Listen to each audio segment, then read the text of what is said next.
वो भिजवा देना यार, जो मैं बोल रही थी ना कि बनवाने के लिए दिया है।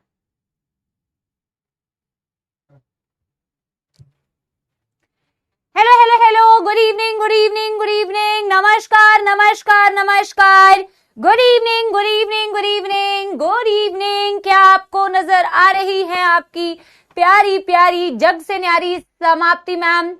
मैं सपोला आर्मी बोलने वाली थी। क्या आपको नजर आ रही है प्यारी प्यारी सपोला आर्मी?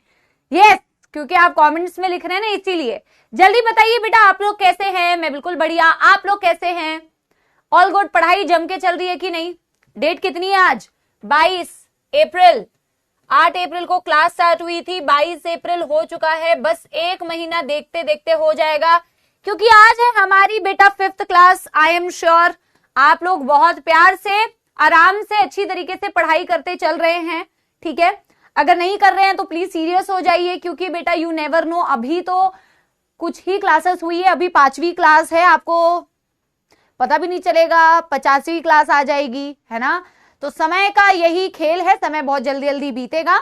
और जो बच्चा बेटा अच्छी तरीके से पढ़ाई करेगा उसको कोई दुख दर्द समस्या नहीं आएगी।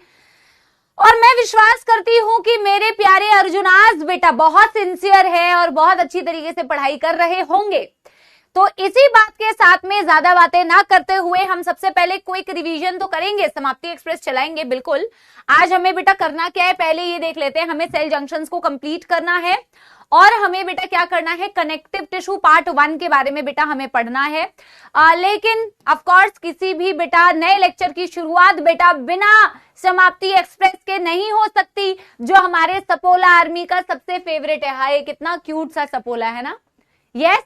लेकिन बेटा एक बारी मैं क्या करती हूं ना, नया टॉपिक स्टार्ट करने से पहले मैं लास्ट टॉपिक जो हमने पूरा एपिथेलियम पढ़ा है उसमें से 2-3 क्वेश्चंस आपको पूछती हूँ। बहुत इजी है, क्योंकि बिल्कुल एनसीईआरटी बेस्ड है, क्योंकि भैया पेपर एनसीईआरटी बेस्ड आता है। मैं पोल एक बारी कराने का कोशिश करती हूँ, ठीक है? मैं एक बारी पोल कराने की कोशिश करती हूँ। अगर आप लोगों के पास पोल आता है तो बेटा गुड है, अगर पोल नहीं आता है तो प्लीज बेटा ये मत बोलना कि मैम पोल आया नहीं, मैम पोल चल नहीं रहा है, मैम ये दिक्कत है वो दिक्कत है। आप कमेंट में आंसर दे दो, ठीक है? मैं ऐसे ही पोल्स करा रही हूँ, ठीक है? यस एवरीबॉडी, थैंक यू बेटा, थैंक यू। चलिए शुरू करें फिर बेटा। पहला क्वेश्चन आप लोगों की कंप्यूटर स्क्रीन पर रहा, ये मैं पोल करा रही हूं। अगर पोल नहीं आता है तो प्लीज बेटा आप लोग नॉर्मल कमेंट्स में ही आंसर दे देना, कोई दिक्कत नहीं है मेरे को, आप बस क्वेश्चन, ठीक है? चलिए जी 30 सेकंड का पोल शुरू करते हैं। Yes everybody, which type of substances are secreted by exocrine glands? Mucus, saliva, digestive enzymes, all of these. 1 2 3 4। Exocrine glands कौन से ग्लैंड्स थे? जिनके पास डक्ट होते हैं। एंडोक्राइन ग्लैंड्स कौन से थे? जो डक्टलेस बेटा ग्लैंड्स होते हैं। तो डक्ट वाले ग्लैंड्स का सिक्रीशन म्यूकस भी लिखा हुआ था, सलाइवा भी लिखा हुआ था, डाइजेस्टिव एंजाइम्स भी लिखा हुआ था। यानी कि आपको आई थिंक आपने बेटा बहुत फटाफट आंसर दे दिया होगा, तो पोल मैं स्टॉप कर सकती हूँ। ये तो विद इन सेकेंड्स आप आंसर दे सकते हो। लेट अस सी बेटा। ओ माय गॉड, पोल तो बहुत जल्दी से आंसर दे दिया बेटा, पर आप लोग का आंसर तो बहुत डिसअपॉइंटिंग है यार। इसमें से ये जो 14% बच्चे ये क्या सोच रहे थे बेटा, कौन सी दुनिया में हो और कहां पे जी रहे हो? ये क्या आंसर दिया है? सिर्फ 75%, 100% करेक्ट आना चाहिए था इतने आसान क्वेश्चन में। तरल जैन, अभिनव, प्रिया, लक्ष्मी, जोशिका, सत्यम, सिद्धार्थ, अमन, जागृत, वैभव। चलिए जी, इतनी इजी क्वेश्चन में बेटा तुम लोगों ने बेटा शगुन कर दिया है, बहुत गंदी बात है। 75% आंसर बहुत खराब। 95% कम से कम सही आना चाहिए। इतने आसान सवाल है भाई, इतने आसान सवाल है। चलो आप पहले ऊपर वाले क्वेश्चन का आंसर दो, ऊपर वाले क्वेश्चन का आंसर दो। चलिए जी। Categorisation of the epithelial tissue is based on this. Epithelium का classification on the basis of function, on the basis of type of matrix, on the basis of structural modification, non voluntary और voluntary. ठीक है, आप comments में answer दे सकते हो अगर आपके पास पोल नहीं आता है तो। आप कमेंट्स में आंसर दे सकते हो अगर आपके पास पोल नहीं आता है तो। चलिए जी, एपिथेलियम का क्लासिफिकेशन फंक्शन के बेसिस पर नहीं होता, टाइप ऑफ मैट्रिक्स के बेसिस पर नहीं होता, वॉलेंट्री नॉन वॉलेंट्री एक्शन। चलिए जी पोल स्टॉप करते हैं, फिर आंसर मार्क करेंगे। On the basis of structural modification it is divided into बेटा simple squamous epithelium, simple cuboidal epithelium and simple columnar epithelium. जरा शो रिजल्ट करते हैं। 84 अभी भी नहीं पहुंचे। ये कौन से बच्चे हैं भाई, ये कौन से बच्चे हैं? 7%। क्लास में अगर तुम होते ना मेरे सामने अभी पिटाई लगाती मैं तुम्हारी। ये क्या कर रहे हो तुम लोग? अब कहोगे मैम अच्छा आंसर नहीं देख रही हो, सिर्फ वही देख रही हो 7%। बिल्कुल पूरी क्लास का आंसर आना चाहिए था। प्रिया, वैभव, रोहन, अंशुमन, लक्ष्मी, वंश, प्रणव, निपुण, इट्स, अनुजा, शिंदे एंड साद। बहुत सारे बच्चे रिपीटेड आ रहे हैं इसमें। चलिए last question, this is correct about epithelial tissue. कोई बच्चे कह रहे हैं कि मैम पोल क्या बोल रहे हैं यार, अभी ये कैसा दिख रहा है भैया? चलिए जी, ये क्लास बहुत हैंग हो रही है, बिल्कुल तुम्हारे दिमाग की तरह। चलो start poll. This is correct about epithelium. This is correct about epithelium. Lack of nerve supply, lack of blood supply, lack of free surface, lack of intercellular matrix. This is correct about epithelium. जल्दी बताओ इसमें से क्या correct है बेटा? Lack of nerve supply कतई नहीं बेटा। अभी तुम्हारे एपिथेलियम में कोई हॉट ऑब्जेक्ट को तुम टच करते हो, तुरंत से बेटा झटका पता चलता है। झटका क्या पता चलता है? फील कर पाते हो ना, नर्वस सप्लाई होती है। लैक का मतलब होता है नहीं होना, लैक का मतलब होता है नहीं होना। Lack of blood supply, lack of free surface, lack of बेटा मैट्रिक्स तो होती है, तो ये आंसर नहीं है। करेक्ट पूछा है लैक ऑफ फ्री सरफेस बेटा, दिस इज नॉट करेक्ट, बल्कि उसके पास तो फ्री सरफेस होता है, यानी कि स्टॉप पोल किया जाए आंसर होगा बेटा लैक ऑफ ब्लड सप्लाई। ये बात करेक्ट है कि एपिथेलियम के पास ब्लड सप्लाई नहीं होती। गलती से रॉन्ग हो गया, वाह भाई वाह, गलती से नीड में भी रॉन्ग कर दे। ये क्या है, ये क्या है बेटा? ये तुम्हारा तो लेवल ऐसे होता जा रहा है। मैंने कहा था कि लेवल ऐसे करो और तुम्हारा लेवल ऐसे जा रहा है। ये क्या हरकतें हैं बेटा, ये क्या हरकतें? इतना गंदा आंसर, बहुत बेकार, बहुत बेकार। मैट्रिक्स लैक थोड़ी होती है, एब्सेंट थोड़ी होती है। बहुत बेकार बेटा, बहुत बेकार। अब गलती से गलत किया का कोई मतलब नहीं है। सिद्धार्थ, लक्ष्मी, रोहन, प्रिया, सत्यम, पीयूष, वैभव, इष्टवा, शिवा एंड अक्षत शुक्ला। अब मैं पहले तो आप लोगों को एक बात बता दूं, मैम मैंने बी करना था ये दबा दिया। अब मैं आपको पहले तो एक बात बता देती हूं, ठीक है? हाँ तो नोट्स में लेस मैट्रिक्स लिखा है, लैक थोड़ी लिखा है, वही तो।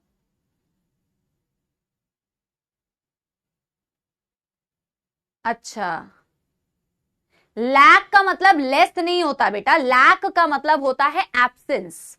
लैक का मतलब होता है एब्सेंस। या तो मेरी अंग्रेजी खराब है, एक बारी गूगल कर लेते हैं भाई। लैक का मतलब एब्सेंस आता है, और यहां पे आपको according to the options mark करना है। नॉट हैविंग, गूगल कह रहा है the state of not having something. बड़े आए अंग्रेजी सिखा रहे हैं यहां पे। अब सुनो मेरी बात बेटा, ये जो छोटी छोटी सिली मिस्टेक्स करते हो, जो छोटी छोटी सिली मिस्टेक्स करते हो, नीट एग्जाम में बेटा ये मिस्टेक्स नहीं करनी है। नीट में यहां पे गलतियां कर रहे हो, इट्स ओके, ऑल वेल। आप जब ओएमआर शीट भरोगे तो एक बार भर गया ना बेटा, फिर तुम टीचर से रिक्वेस्ट करते रह जाओगे कि दूसरा ओएमआर दे दो मैम, दूसरा ओएमआर दे दो सर। आपको ओएमआर नहीं मिलेगी। आप बेटा एक क्वेश्चन को सॉल्व करने के लिए यहां पे जो कर रहे हो कोई बात नहीं, ठीक है?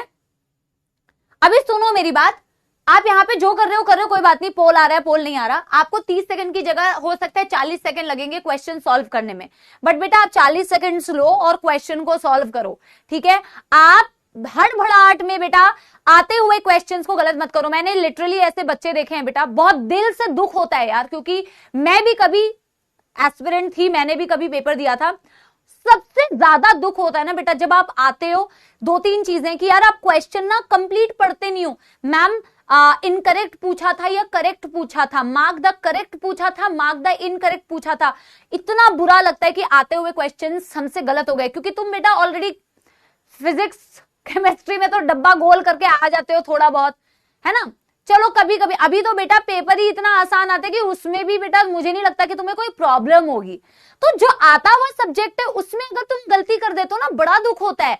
मैम OMR गलत मार्क कर दिया, आपने पता चला बेटा 140 जो क्वेश्चन है उसको गलत मार्क किया, उसके चक्कर में नीचे वाले सारे गलत मार्क होते चले गए। ये सब बेटा काम आपको अवॉइड करने हैं यार, आते हुए क्वेश्चंस गलत नहीं होने चाहिए, ठीक है। यस एवरीबॉडी, क्या बेटा अब हम शुरू करें क्विक रिवीजन समाप्ति एक्सप्रेस। एक बारी मुझे बता देंगे हाउ इज द जोश, हाउ इज द जोश एवरीवन, हाउ इज द जोश to start with quick revision. अपने नोटबुक को बेटा फोल्ड कीजिए, बंद कीजिए और एक बारी याद कीजिए कि हमने पिछली क्लास में क्या पढ़ा था। ग्लैंड्यूलर एपिथेलियम जो कि बेटा स्पेशलाइज्ड होते हैं सिक्रीशंस के लिए। अब बेटा बिल्कुल सीरियस होकर पढ़ाई करो, ठीक है। स्पेशलाइज्ड होते हैं मैम सिक्रीशंस के लिए, उनमें क्यूबॉइडल सेल्स होते हैं या कॉलमनार सेल्स होते हैं, फ्लैट सेल्स उसमें बिल्कुल भी नहीं होते। They are specialised for secretions and they are classified into different types on the basis of number of cells. They can be classified into unicellular glands and multicellular glands, जहां एक इकलौता cell gland के तरह काम कर सकता है। For example goblet cell जो आपके एलिमेंट्री कैनाल में मिलता है, आपके जीआई ट्रैक्ट में मिलता है, that secretes mucus, is unicellular. Multicellular group of cells मिलके कोई सिक्रीशन को बना रहे हैं। मल्टीसेल्युलर आपके मैक्सिमम ग्लैंड्स होते हैं, salivary gland, sweat gland etcetera. On the basis of mode of pouring their secretion, अपना सिक्रीशन कैसे पोर करते हैं बेटा, क्या डक्ट की हेल्प से करते हैं या बिना डक्ट की मदद से करते हैं या दोनों चीजें उसके पास होती है। अगर डक्टलेस ग्लैंड है, बिना डक्ट के डायरेक्टली अपना सिक्रीशन ब्लड स्ट्रीम में डाल रहा है, तो एंडोक्राइन ग्लैंड, आपके hypothalamus, pituitary gland, thyroid gland, thymus gland, बहुत सारे ग्लैंड्स के बारे में आप पढ़ोगे जिनमें डक्ट नहीं होती, डायरेक्टली अपना सिक्रीशन वो पोर कर देते हैं। बट डक्ट वाले ग्लैंड्स यानी एक्सोक्राइन ग्लैंड, डक्ट क्या होती है, ग्लैंड में से निकला हुआ एक पाइप, तो ये होते हैं मैम एक्सोक्राइन ग्लैंड्स, जो आपने एग्जांपल अभी क्वेश्चंस में करे थे। म्यूकस सिक्रीट हो गया, डाइजेस्टिव एंजाइम्स बेटा रिलीज हो गए, सलाइवा रिलीज हो गया, ये सारे ही डक्ट के माध्यम से अपना सिक्रीशन बाहर कर रहे हैं। म्यूकस हो गया, मिल्क हो गया। लेकिन मैम कुछ ग्लैंड्स ऐसे होते हैं जिनमें एंडोक्राइन और एक्सोक्राइन पार्ट दोनों होता है, जहां सिक्रीशन डक्टलेस वाले पार्ट से भी आ रहा है और डक्ट वाले पार्ट से भी आ रहा है। For example pancreas, mix gland, heterocrine gland या कंपोजिट ग्लैंड भी बोलते हैं। बेटा बहुत एक दो डाउट्स आए थे कमेंट्स में, तो मैंने वैसे आंसर सब, हम लोग आंसर तो आपके सारे डाउट्स के मोस्टली दे दिए जाते हैं।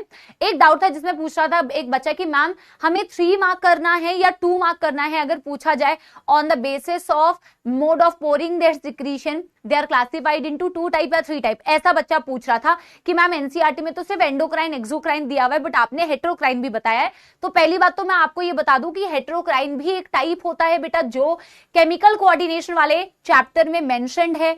हमें science as a complete subject पढ़ना है, 11th अलग 12th अलग, चैप्टर्स अलग नहीं है ना बेटा, कंबाइंड है। तो जो चीज आपको पढ़नी है ओवरऑल आगे, तो आपको वो यहीं पे बताई जाएगी। दूसरी बात, कभी भी ऐसा क्वेश्चन नहीं आएगा जहां आपको ऑप्शन में 2 भी दिया हो और 3 भी दिया हो और फिर आपको बेटा अब बताओ कि 2 होगा या 3 होगा, ऐसा नहीं होगा। लेकिन इंफॉर्मेशन आपको सारी होनी चाहिए।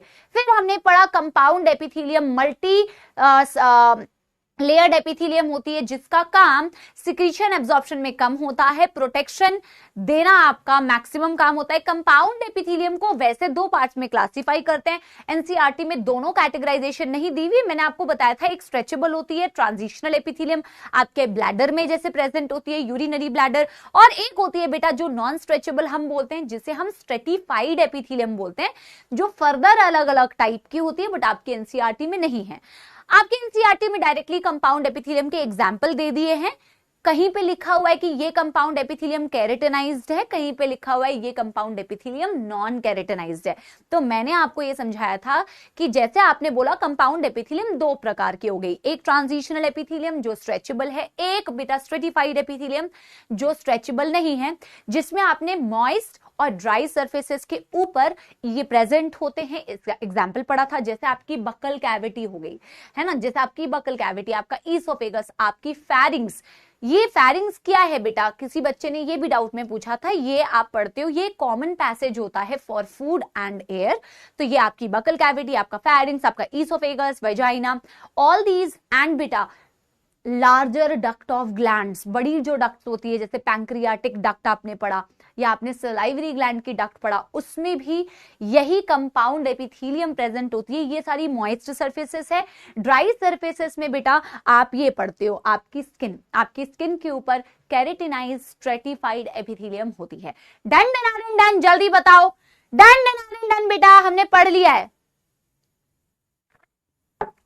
डन डन डन डन बेटा, यस एवरीबॉडी, एक दिल बना दो बेटा। हमने पूरा रिवाइज भी कर लिया, हमने क्वेश्चंस भी पढ़ लिए, मतलब शुरुआत हमारी एकदम बेहतरीन हो चुकी है।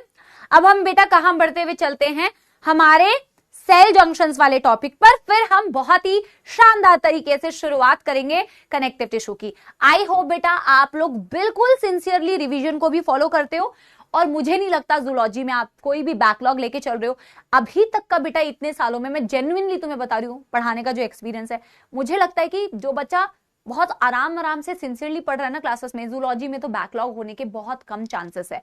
हाँ, आपने बेटा लगातार 4-5 क्लासेस अटेंड नहीं करी तो वो अलग बात है। अगर आप रेगुलर हो तो चांसेस बहुत ही कम है, ठीक है, और बेटा रेगुलर ही रहना है। अब हम बात करते हैं सेल जंक्शंस, जिसके बारे में आपने एक लाइन पिछली क्लास में लिख ली थी कि सेल जंक्शंस होते हैं structural and functional connection between cells. ये बात बेटा आप लोगों ने लिखी थी ना लास्ट क्लास में, ये बात आपने लिखी थी, तो वापस से मत लिखो, मैं जस्ट तुम्हें समझाने के लिए थोड़ा सा बता दे रही हूं।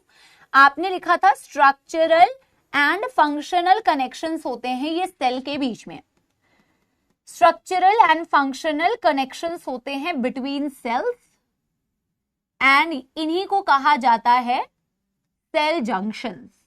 जंक्शन, दो सेल के बीच का एक जंक्शन है ये बिटवीन सेल्स।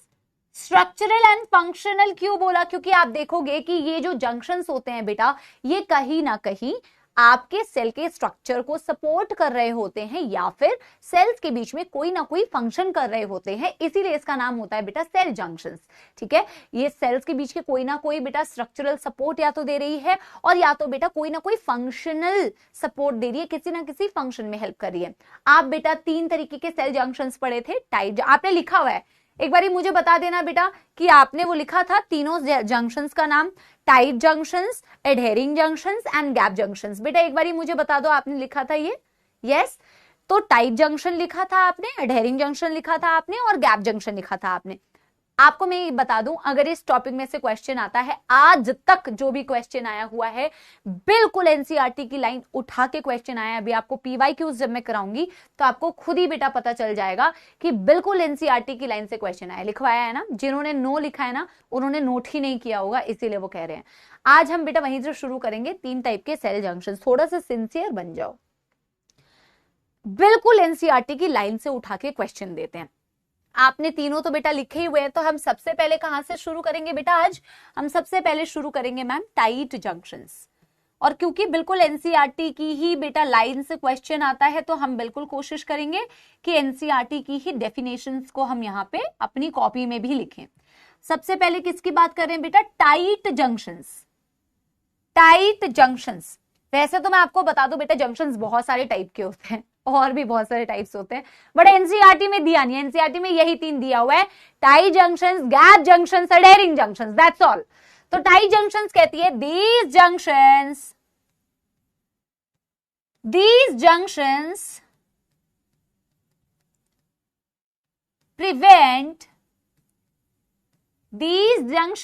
prevent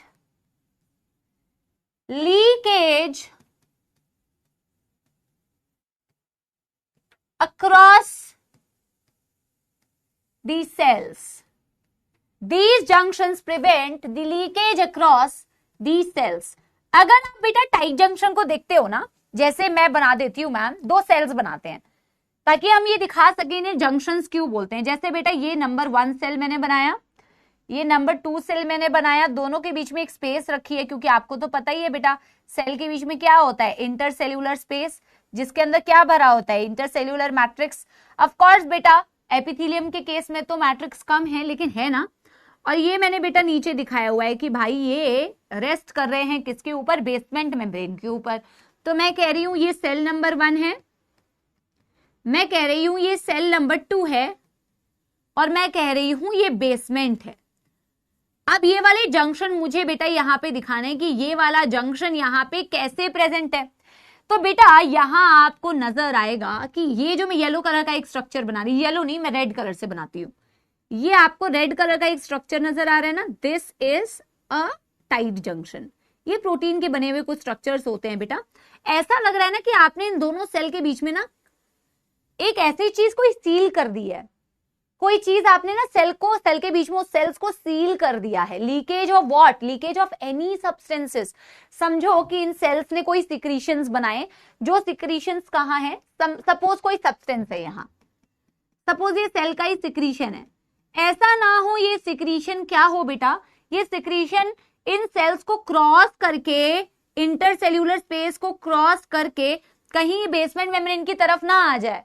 तो ऐसे कोई भी सब्सटेंसेस जो आपको सेल के बाहर दिख रहे हैं, मे बी वो सब्सटेंसेस सेल के सिक्रीशन है, तो ये सब्सटेंसेस का लीकेज ना हो बेटा। ये सब्सटेंसेस कहीं सेल के बीच में क्योंकि स्पेस है, बीच बीच में बेटा क्या है, बीच बीच में इंटरसेल्यूलर स्पेस है, कहीं वो इंटरसेल्यूलर स्पेस को क्रॉस करते हुए नीचे की तरफ ना आ जाए। तो टाइट जंक्शंस कुछ ऐसे स्ट्रक्चर्स होते हैं जो ऐसा करते हैं कि एक गेट के ऊपर आपने लॉक लगा दिया, अब ये गेट को क्रॉस करके बेटा आपका कोई भी सब्सटेंस जो सेल के बाहर है ना, वो नीचे की तरफ मूव नहीं करेगा। बहुत ही आसान सी बात है यार। अरे यार पता है क्या हुआ, ये एरो को मिटाना था यार।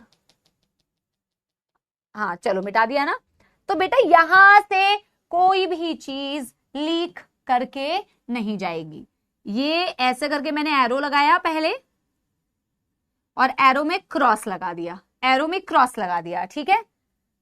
अब यहां पे मैं लिख सकती हूं ये बाहर कुछ सब्सटेंस है, अब मैं यहां लगा सकती हूं ये आपका टाइट जंक्शन है,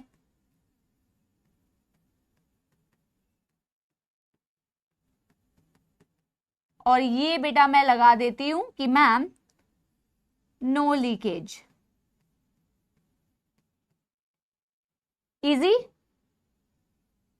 इजी बेटा, यस जल्दी बताओ, जल्दी बताओ। आज बहुत स्पैमर्स आए हैं, वेलकम ऑल द स्पैमर्स। बेटा कोई दुख दर्द समस्या? ठीक है, जल्दी जल्दी बना लो, जल्दी जल्दी बना लो, जल्दी जल्दी बना लो।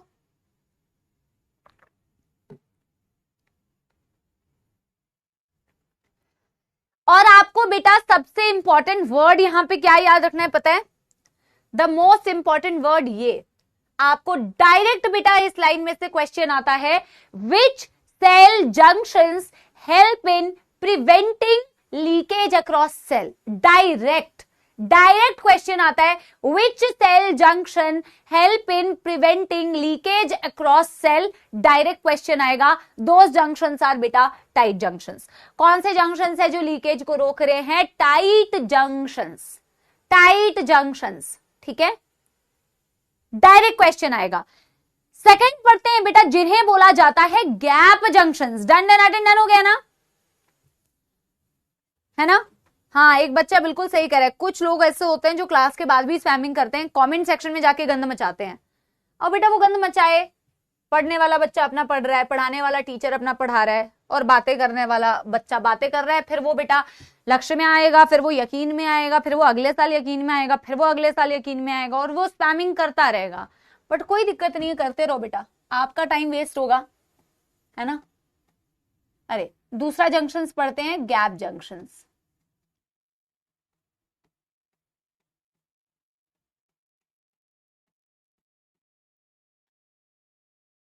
पहले डेफिनेशन लिखेंगे फिर डायग्राम से समझेंगे, ठीक है। यस चलो ठीक है, कोई भी पढ़ लो यार, एडहेरिंग पहले पढ़ लो, गैप जंक्शंस पहले पढ़ लो, की फर्क पैंदा है, कोई भी चीज पहले पढ़ सकते हो, ठीक है। सो दी junctions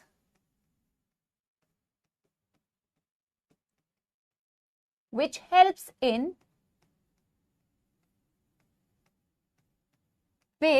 helps in communicating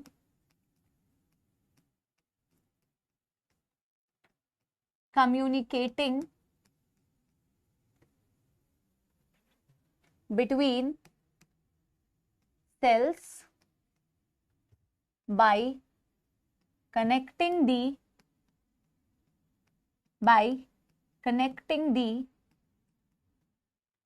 cytoplasm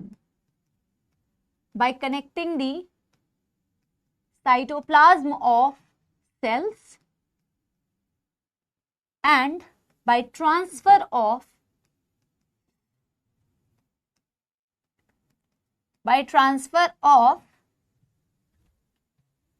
ions, small molecules,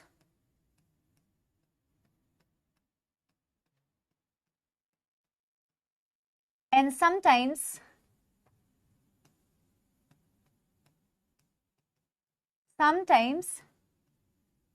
even bigger molecules. बेटा ये जो सेल जंक्शंस तुम पढ़ रहे हो ना,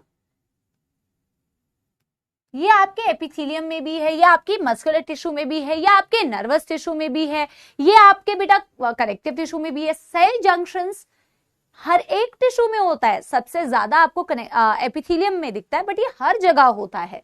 ठीक है, कहां पे स्पेसिफिकली है वो आपको अलग से एग्जांपल्स लिखने की जरूरत नहीं है। सेल जंक्शंस जो स्ट्रक्चरल और फंक्शनल कनेक्शंस है, ये आपके हर टिश्यू में प्रेजेंट होते हैं, you don't have to write the example separately. ठीक है, आपको सेपरेटली एग्जांपल लिखने की जरूरत नहीं है, जो पूछ रहा है बेटा उसके बारे में बता रही हूं। अब बेटा ये जंक्शन क्या है? गैप जंक्शंस का नाम क्या है? Gap junctions.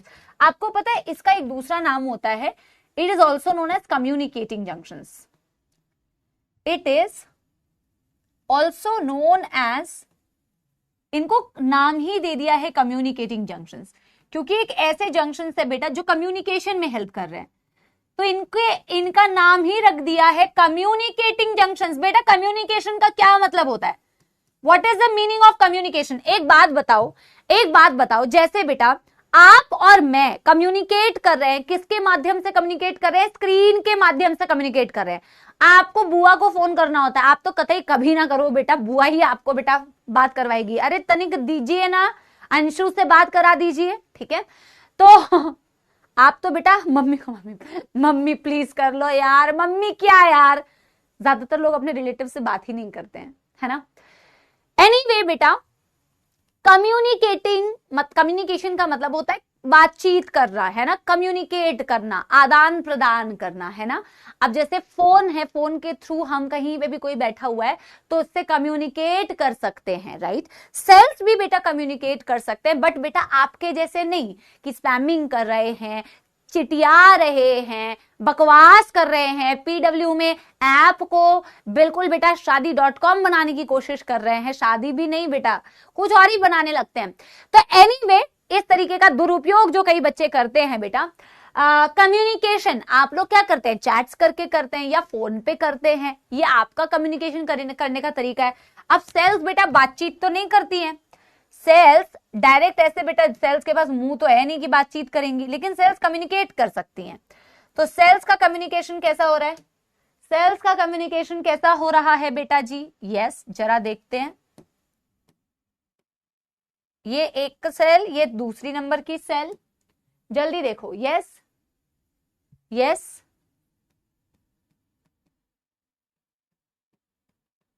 अब देखो भाई, ये दो सेल्स को ना हमने क्या किया, ये नीचे बेसमेंट बना दे रही हूं।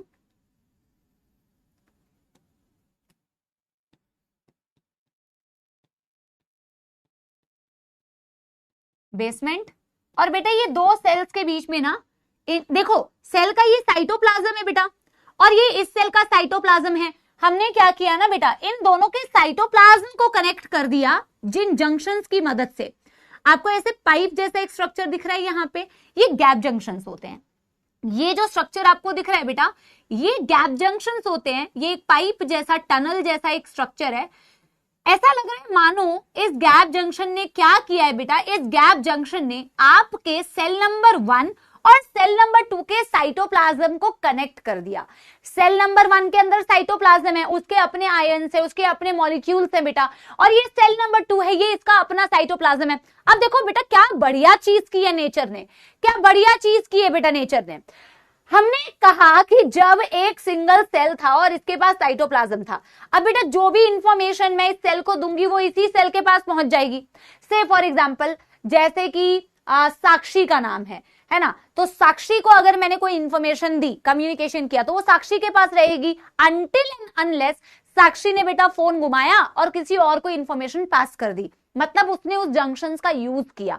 ऐसे ही अगर बेटा ये सिंगल सेल था, मतलब ये अकेला सेल था बेटा, इसके पास कोई किसी और सेल के साथ कम्युनिकेट करने के लिए कोई गैप जंक्शन नहीं थे, तो जो इंफॉर्मेशन मैं बेटा इस सेल को दूंगी वो इसी के पास रहेगी, जो इंफॉर्मेशन मैं इस सेल को दूंगी वो इसी के पास रहेगी, जो इंफॉर्मेशन मैं इस सेल को दूंगी वो इसी के पास रहेगी। यानी कि बेटा जी ये इंफॉर्मेशन पास ऑन नहीं हो सकती जब तक ये आपस में चिटिया नहीं रहे हैं, जब तक ये आपस में बातचीत नहीं कर रहे हैं।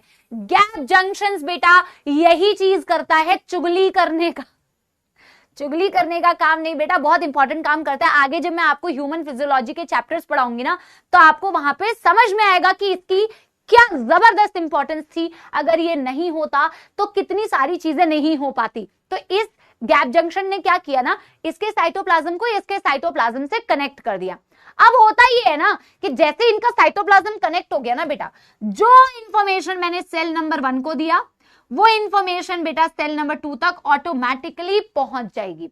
All the information given to the cell 1 will be passed on to the cell 2। क्यों? क्योंकि दोनों के मैम क्या है, दोनों के साइटोप्लाज्म कनेक्टेड है। और साइटोप्लाज्म कनेक्टेड किसके मदद से है, ये जो मैंने एक प्रोटीन का बेटा एक टनल बना रखा है, बहुत डिटेल में नहीं जाना है बेटा कि मैम इसका कॉम्पोजिशन बता दो, इसके टाइप्स बता दो, इसके स्ट्रक्चर को डिटेल में बता दो, नहीं। आप सिर्फ ये याद रखोगे मैम ये कुछ ऐसे टनल, ऐसे जंक्शंस होते हैं जिन्हें गैप जंक्शंस बोलते हैं, that connects the cytoplasm of 2 cells. तो यहां से आयन, यहां से मॉलिक्यूल्स का ट्रांसफर करते हो, सेल 1 से सेल 2 में ट्रांसफर करते हो, और उसी के ट्रांसफर से ही तो बेटा कम्युनिकेट कर पाते हो। अरे भाई हम बातचीत आदान प्रदान करते हैं, मैं जो बोल रही हूं मैं इससे ट्रांसफर कर रही हूं, सेल बोल थोड़ी सकता है। तो सेल कैसे कम्युनिकेट करता है, सेल में से कुछ आयंस, कुछ मॉलिक्यूल्स बेटा ट्रांसफर होके वो आपस में कम्युनिकेशन करवाते हैं। एक गलती जो आप लोग करते हो, आपको बहुत इजीली बेटा याद रह जाता है कि गैप जंक्शन का क्या काम है, टाइट जंक्शन का क्या काम है, एडहेरिंग जंक्शन आपको एकदम वर्ड टू वर्ड याद रहता है, आप भूल जाते हो पता है क्या, कहां गलती करते हो, मैं वो बता रही हूं। देखो हमने क्या लिखा है, junctions which helps in communication, इसका सबसे इंपॉर्टेंट वर्ड है ये कम्युनिकेशन बिटवीन सेल। और कैसे कम्युनिकेशन किया ma'am, by connecting the cytoplasm of the cells by transfer of ions का ट्रांसफर करते हो बेटा, स्मॉल मॉलिक्यूल्स का ट्रांसफर करते हो, but sometimes even bigger molecules. जब बेटा स्टेटमेंट वाली क्वेश्चंस आती है ना, तो बच्चा एनसीईआरटी को बहुत ही लाइटली पढ़ता है। तो जब लाइटली पढ़ता है ना और पूछते हैं ये स्टेटमेंट करेक्ट है या इनकरेक्ट, तो बच्चा कंफ्यूज होता है। अच्छा कम्युनिकेशन जंक्शन में सेल्स के बीच में स्मॉल मॉलिक्यूल्स का सिर्फ ट्रांसफर हो रहा था या बिग मॉलिक्यूल्स का? एज अ टीचर बता रही हूं आपको कहां गलती होगी, कंफ्यूज कहां होगे एग्जाम हॉल में।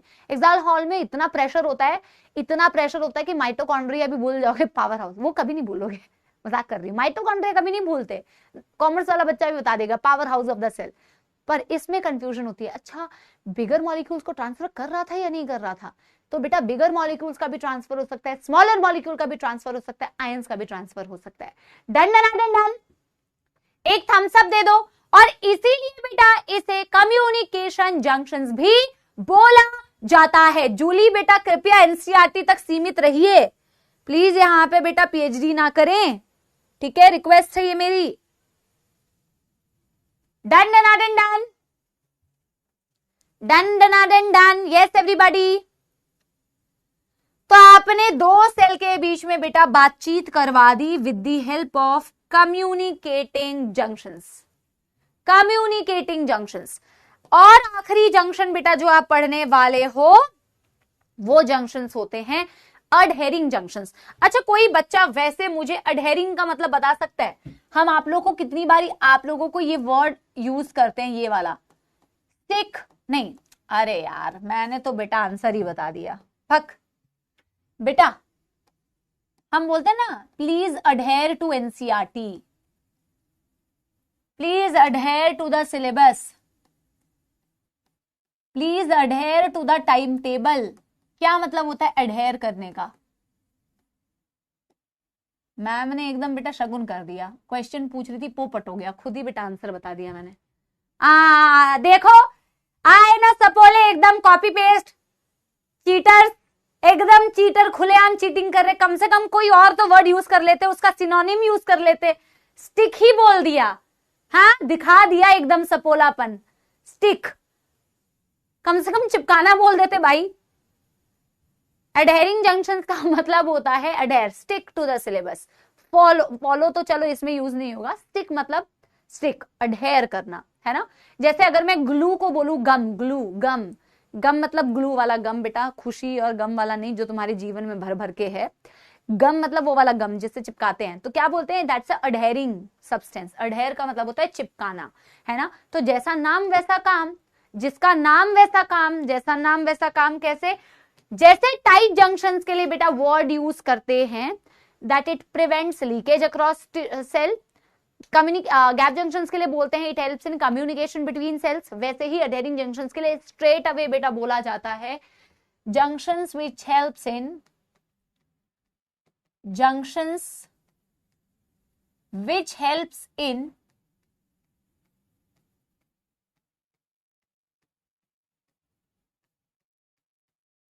Cementing between cell. और बेटा इसके नाम से भी तो तुम्हें समझ आ रहा है सीमेंटिंग। जैसे ईंटों को चिपकाने के लिए क्या चाहिए, ईंटों को चिपकाने के लिए क्या चाहिए, ईंटों को चिपकाने के लिए सीमेंट चाहिए, बिना सीमेंट के ईंट नहीं चिपक सकता ना। वैसे ही बेटा अगर मैं देखो, जैसे मेरे स्किन में एपिथेलियम है, अब मैं ऐसे एपिथेलियल सेल्स को उड़ा दूं तो सेल्स एक दूसरे से अलग होकर बिखर थोड़ी जाएंगे। सेल्स आपस में अडहेर्ड होते हैं, सेल्स आपस में अडहेर्ड होते हैं, उनके बीच में सीमेंटिंग होती है। सीमेंटिंग किसकी मदद से होती है मैम? अडहेरिंग जंक्शन की मदद से होती है। Simple simple. अडहेरिंग किसके मदद से होती है मैम? सीमेंटिंग। अडहेरिंग जंक्शंस की मदद से होती है। जैसे ये रहा, देखो ऐसा लग रहा है मैंने इन दोनों के बीच में ना एक वो लगा दिया है, सेफ्टी पिन जैसा स्ट्रक्चर, हुक जैसा स्ट्रक्चर, दूसरे कलर से बनाती हूं, हुक जैसा स्ट्रक्चर लॉक कर दिया मैंने इन दोनों को, इन दोनों सेल्स को मैंने गठबंधन में बांध दिया, फॉरएवर लॉक्ड। तो ये जंक्शंस होते हैं बेटा जो कहलाते हैं अडहेरिंग जंक्शंस। बोर्ड को आज बहुत मौत आ रही है बेटा, ग्लिच कर रहा है बहुत। ये जंक्शंस होते हैं बेटा adhering junctions. Cell number 1, cell number 2, बस adhering junctions. I don't think कोई दुखदर समस्या है। एंड बेटा मेरी बात याद रखना, सीधा सवाल पूछते हैं, सीधा। Name the junction that helps in communication between cell, name the junction that helps in adhering between, cementing between cell, name the junction which prevents leakage across cell। PYQ कराऊंगी तुम्हें दिख जाएगा। प्लीज प्लीज बेटा, कई बच्चे बहुत सारे extra नाम बता रहे हैं कहीं कहीं से देख के, प्लीज मत करो बेटा। अभी तो मजा आता है एक्स्ट्रा चीजें पूछने में, इंप्रेशन जमाने में, बट आगे बेटा मौत आएगी। तो प्लीज बेटा ऐसी चीजें मत करो जो आगे आपको प्रॉब्लम दे। यार बोर्ड को एक तो बहुत ग्लिच हो रहा है, ठीक है। सीमेंटिंग का मतलब सानवी बेटा करोड़ों बार समझा दिया, पढ़ लिख लिया करो यार। सीमेंटिंग का मतलब होता है जोड़ना, ग्लूइंग। कितनी बार समझाया, मैं सोचती हूँ बेटा तुम कैसा सा दिमाग लेके बैठे हो ये बताओ। आपको एक और रियलिटी बता देती हूं मैं, रियलिटी चेक देना बहुत जरूरी है, रियलिटी चेक देना बहुत जरूरी है, सच बता रही हूं। रियलिटी चेक इसलिए देना जरूरी है क्योंकि ना जब कोई बच्चा नीट की प्रिपरेशन करता है ना तो सिर्फ उसको एक ही कुछ चीजें फैसिनेट करती है, वो व्हाइट कोट पहनूंगा, है ना, और मेडिकल कॉलेज में जाऊंगा, मेरे नाम के आगे डॉक्टर लग जाएगा, लेकिन उसको स्ट्रगल नहीं पता है। आप देखो, मेरे को बहुत सारे बच्चों से मैं बातचीत भी करती हूँ, बहुत सारे बच्चे मेडिकल कॉलेज में, मेरे बहुत सारे फ्रेंड्स है जो डॉक्टर है। तो एक चीज बेटा मैं जो ऑब्जर्व करती हूँ, जो मुझे लगता है ना कि आपके बैच में से कितने बच्चों का जो सिलेक्शन होता है ना, जो वो सिलेक्शन जिन बच्चों का होता है उनमें और बाकी बच्चों में क्या डिफरेंस है।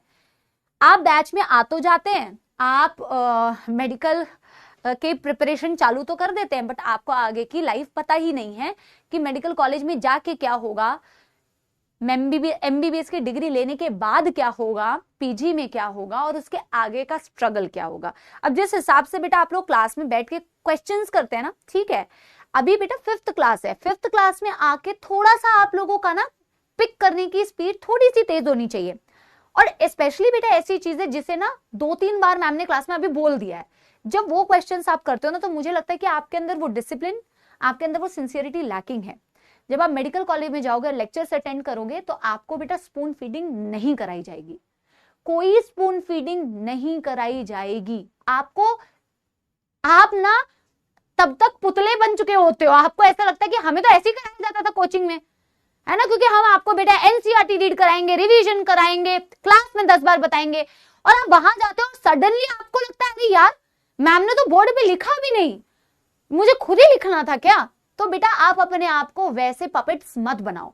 मैं कोशिश करती हूँ कि देखो मेरा काम है यार, रिवीजन कराना है मुझे, ठीक है, लेकिन मैं बच्चों को ना थोड़ा, इसलिए ना कभी कभी कई बच्चों को बुरी लग जाती है बात कि मैम डांट देती है, मैं डांटती नहीं हूँ बेटा, आप एज अ फ्रेंड समझना कि मैं तुम्हें ना रियलिटी चेक एक देना चाहती हूँ जिससे तुम्हारा भला हो बेटा आगे जाके। It is a long journey बेटा, डॉक्टर बनने का जो पूरा सफर है, इट्स अ लॉन्ग जर्नी बेटा, it requires a lot of patience, it requires a lot of dedication, lot of discipline बेटा, और वो अभी से बिल्ड करो अपने अंदर, अभी से बिल्ड करोगे तो आगे जाके मौत नहीं आएगी, है ना। समझ आ गई बात बेटा। थोड़ा सा क्लास में अटेंटिव होके बैठो यार, डॉक्टर बनने वाले हो, ऐसे चौड़ में बैठो, डॉक्टर बनने वाले हो, दिमाग भी बेटा थोड़ा सा खुला रख के बैठो यार। चलिए जी, सीमेंटिंग हो गई, अब एनसीईआरटी की सबसे पहले बेटा हम रीडिंग करते हैं। देखो क्या कह रहे हैं, all cells in epithelium are held together with little intercellular material, ये बात तो हम पहले कर चुके हैं। Yes, in nearly all animal tissues specialised junctions provide structural and functional connections between individual cells. मैंने ये भी बताया कि सेल्स के बीच का स्ट्रक्चरल एंड फंक्शनल कनेक्शंस होते हैं, ये स्पेशलाइज्ड जंक्शंस, ठीक है, जो सेल्स के बीच के कनेक्शन होते हैं। There 3 type of cell junctions are found in the epithelium and other tissues. बेटा ये नोट डाल के मैं एक पॉइंट लिख देती हूं, नहीं तो तुम्हें ना तुम सोचोगे, एक नोट डाल के लिखो बेटा, these cell junctions are, these cell junctions are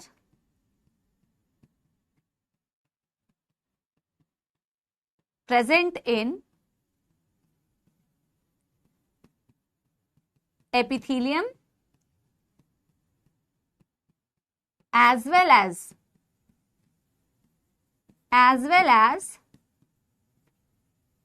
other tissues। क्योंकि ज्यादातर बेटा सबसे ज्यादा एपिथेलियम में दिखते हैं, इसलिए इस टॉपिक को ना एपिथेलियम के बाद पढ़ा जाता है, दैट इज द रीजन, ठीक है। Yes,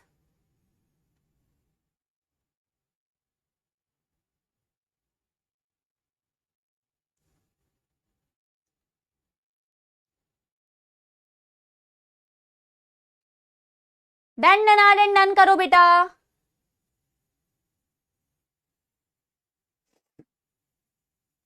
done. Future doctors, yes everybody, हो गया। देखो these junctions are tight junctions, adhering junctions and gap junctions. Ma'am ये जो सेल जंक्शंस है जो एपिथेलियम में है और अदर टिश्यू में, ये 3 प्रकार के हैं। और आप एनसीईआरटी को देखो एक बार बेटा, आप एनसीईआरटी से बाहर भागते हो, बट एनसीईआरटी ने उतनी लाइंस दी है जितनी आपको एक्सप्लेन की गई है। हाँ, एक्सप्लेनेशन मैंने आपको उसकी डिटेल में दे दी है।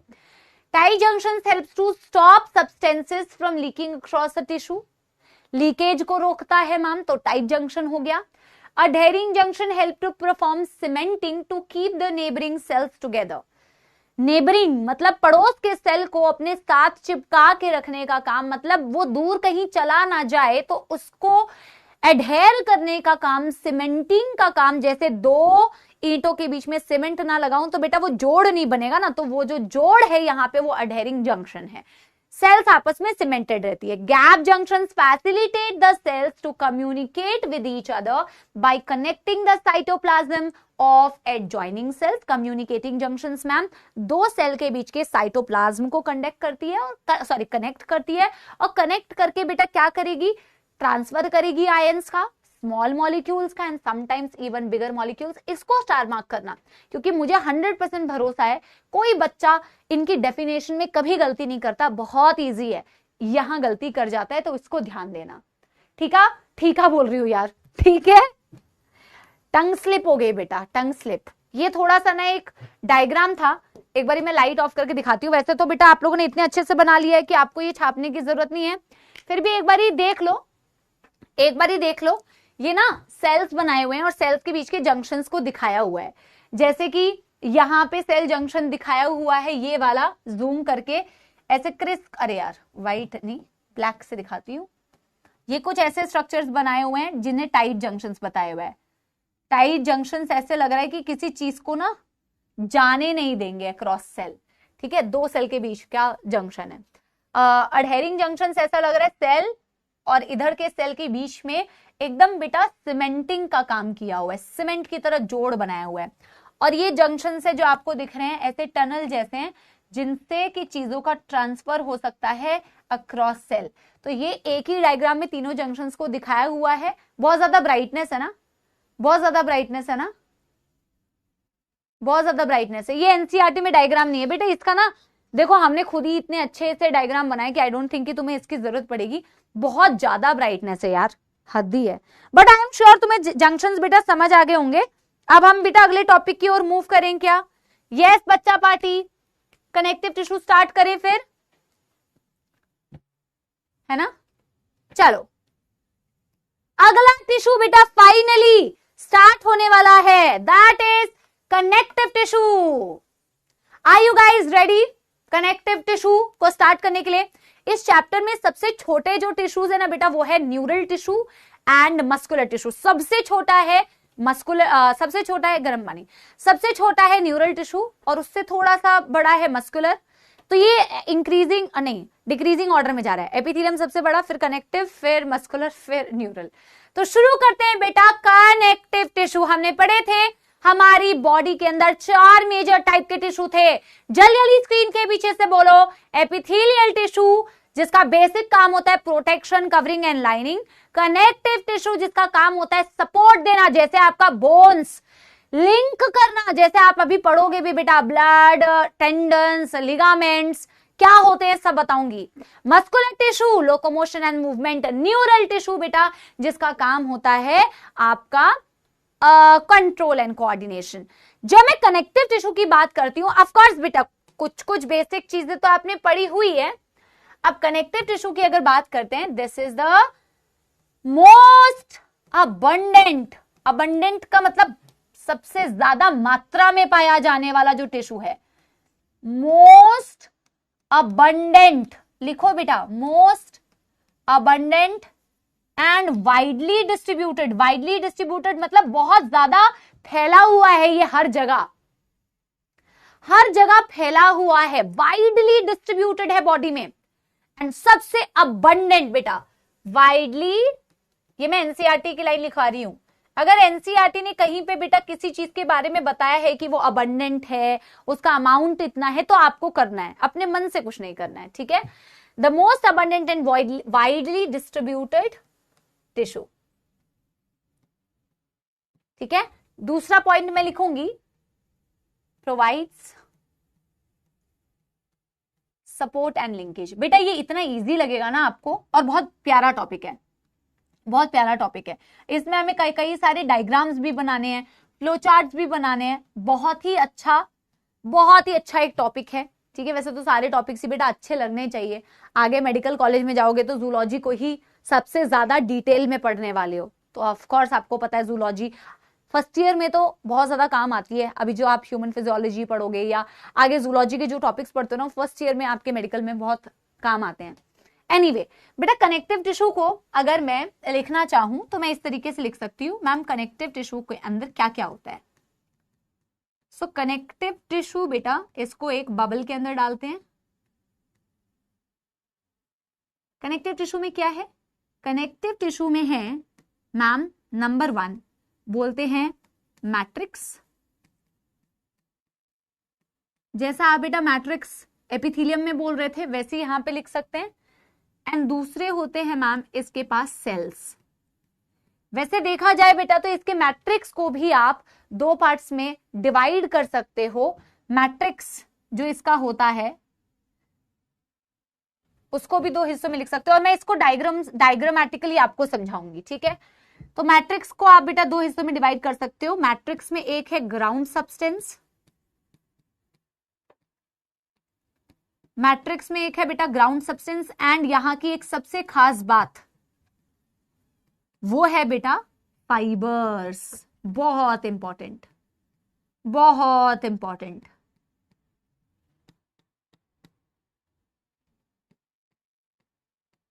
अच्छा बेटा अभी तुमने आप नोट करो, मैं साइड में होके आपको बताती हूँ, नहीं लैंडस्केप करने की जरूरत नहीं है बेटा, है ना बेटा। अभी मैंने तुम्हें क्या बताया था? एपिथेलियम के बारे में पढ़ाया। मैंने आपको एपिथेलियम पढ़ाते वक्त कहा था कि भाई ये एक ऐसा टिश्यू है जिसके पास मैट्रिक्स बड़ी कम होती है, उसके पास क्या मैट्रिक्स बड़ी कम होती है। लेकिन अगर तुम कनेक्टिव टिश्यू देखोगे ना बेटा, भर भर के मैट्रिक्स होती है, भर भर के मैट्रिक्स होती है। इसकी खास बात है कि इसके पास मैट्रिक्स बहुत ज्यादा है। अब मैट्रिक्स में आपने कहा कि इसमें ग्राउंड सब्सटेंस है, फाइबर से, इसको कैसे समझे? अब समझो बेटा, वैसे तो कनेक्टिव टिश्यू के बेटा अलग अलग टाइप्स होते हैं जो मैं क्लासिफिकेशन में बताऊंगी, बट मैं इन जनरल आपको अगर एक्सप्लेन करना चाहूं तो मैं कैसे इसको रेफरेंस देके आपको एक्सप्लेन कर सकती हूँ। तो मैं मैगी का एग्जांपल लेती हूँ। अभी आपको मैं मैगी के एग्जांपल से एरियोलर एडिपोज भी समझाऊंगी। जैसे अपन मैगी बनाते हैं, मैगी का नाम लेते ही बेटा बहुत सारे लोगों के पेट में चूहे कूदने लगते हैं बेटा, है ना। होती भी तो टेस्टी है यार, नो रिप्लेसमेंट, बट बेटा हेल्दी नहीं होती, ये बात है ना। एनीवे बेटा, मैगी की अगर बात करें तो इमेजिन करना, मैगी से मैं तुम्हें समझाऊंगी ये मैट्रिक्स। मैं कह रही हूं कनेक्टिव टिश्यू में एक पार्ट होता है मैट्रिक्स का और एक पार्ट होता है सेल्स। सेल्स को तो मैं अलग से डिस्कस करूंगी कि मैक्रोफाज होता है, मास्ट सेल्स होते हैं, फाइब्रोब्लास्ट होते हैं, कुछ WBCs होते हैं, तो मैं वो तो अलग से एक्सप्लेन करूंगी। अभी मैं तुम्हें समझा रही हूं कि मैम मैट्रिक्स में ये जो आप ग्राउंड सब्सटेंस बोल रहे हो और ये फाइबर्स बोल रहे हो, ये कैसे है मैट्रिक्स का पार्ट। तो इमेजिन करो जब मैं मैगी बना रही हूं तो एक है कि मैंने मैगी में पानी डाला, मैंने मैगी में क्या डाला? पानी डाला, और पानी डालने के बाद मैंने डाल दिया मैगी, ठीक है। मसाला तो डाला ही ऑब्वियसली, बट अभी समझो मैगी का रेसिपी नहीं दे रही हूं, ठीक है। तो जब जो मैगी में मैंने पानी डाला और मैगी में मैंने क्या डाला बेटा? वो नूडल्स डाले। ये नूडल्स और पानी मिलके क्या बना रहे हैं? मैट्रिक्स। समझ गए मेरी बात?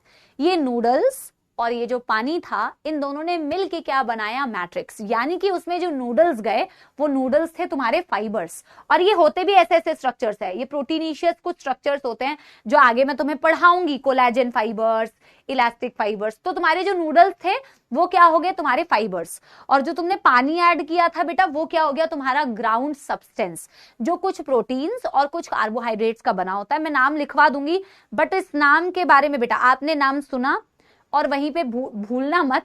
उसको मैं बायोमोलिक्यूल्स में डिस्कस करूंगी कि क्या होता है पॉलीसैकेराइड्स, क्या होते हैं ग्लाइकोप्रोटीन्स। बेसिकली प्रोटीन्स और कार्बोहाइड्रेट से बने होते हैं ये ग्राउंड सब्सटेंस। जैसे तुम्हारे मैगी में पानी है वो है तुम्हारा मैट्रिक्स, और तुम्हारे फाइबर्स हैं वो है तुम्हारा नूडल। अब मैं तुम्हें बेटा एक और चीज इसमें समझा दूं कि उसमें सेल्स कैसे हैं। कई लोगों को मैगी पसंद है बिल्कुल बेसिक प्लेन।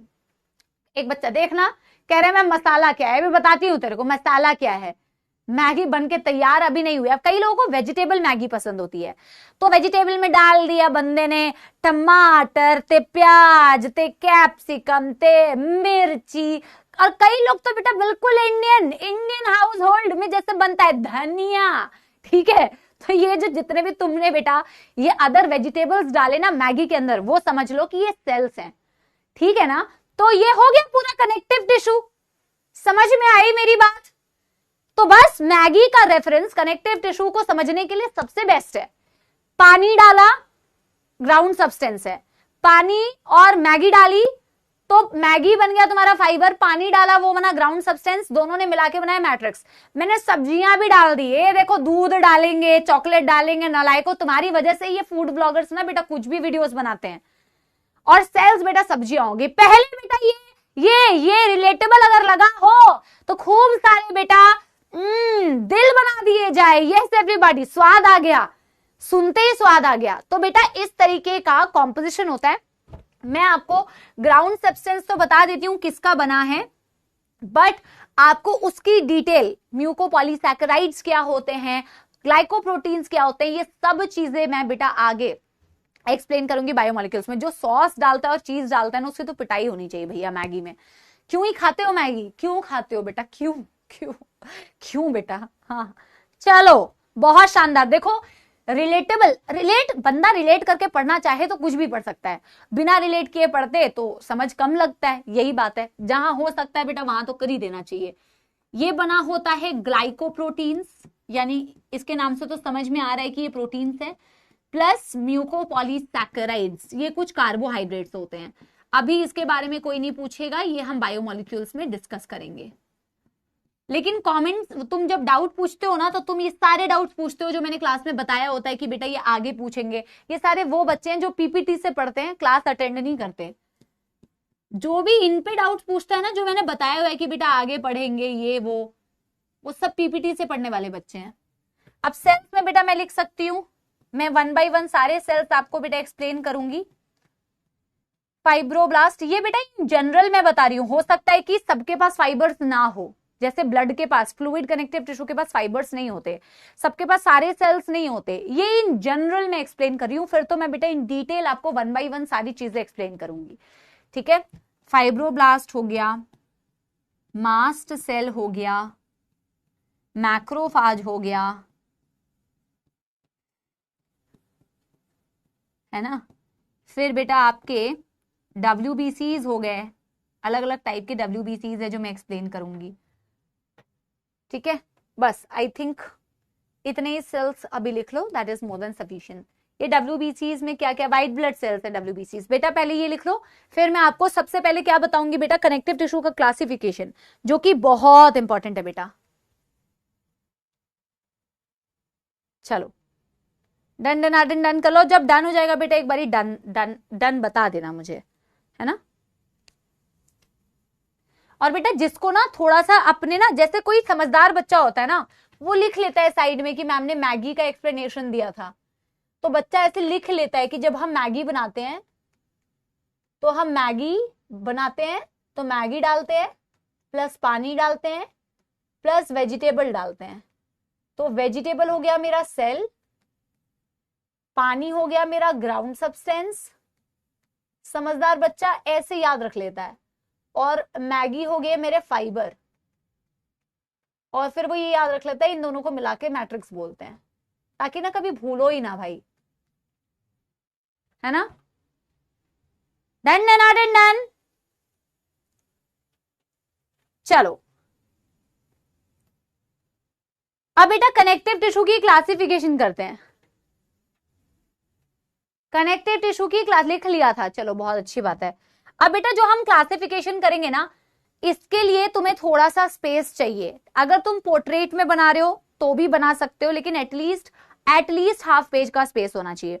और नहीं तो तुम लैंडस्केप में बना लो, अगर तुम्हें बहुत खुला खुला बनाना है और तुम्हें स्पेस क्रंच कुछ नहीं है तो तुम लैंडस्केप में बना लो। अदरवाइज बेटा पोर्ट्रेट में बना रहे हो तो थोड़ा सा ना पास कंजेस्टेड करके लिखना पड़ेगा, और स्पेस थोड़ी आधे पेज से ज्यादा चाहिए होगी। दोनों तरीके से लिखा जा सकता है, आपको जो सूट करे आप वैसे कर लेना। हेडिंग है कनेक्टिव टिश्यू, हेडिंग है कनेक्टिव टिश्यू,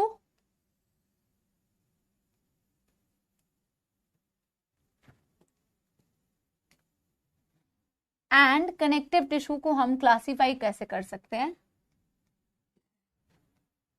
इनटू 3 टाइप्स। ठीक है, 3 types. Number 1, loose connective tissue. वैसे कनेक्टिव टिश्यू को शॉर्ट में ना बेटा, ताकि आपका टाइम भी वेस्ट ना हो, CT करके लिखना। कनेक्टिव टिश्यू को यू कैन राइट शॉर्ट में C.T, connective tissue. Loose connective tissue, dense connective tissue, and number 3 specialized connective tissue.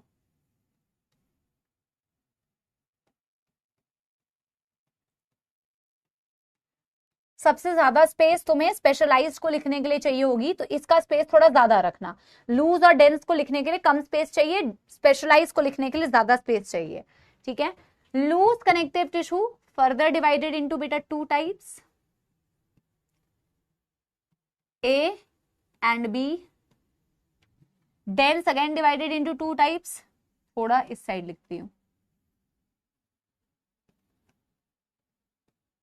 A and B. यहां पे आएगा areolar connective tissue, adipose connective tissue.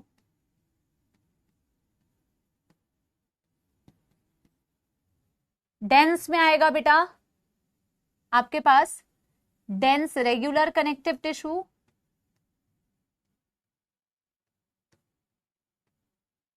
And एक आएगा dense irregular connective tissue, ठीक है। Specialise में बेटा थोड़ा ज्यादा स्पेस चाहिए, जैसे मैंने आपको बोला।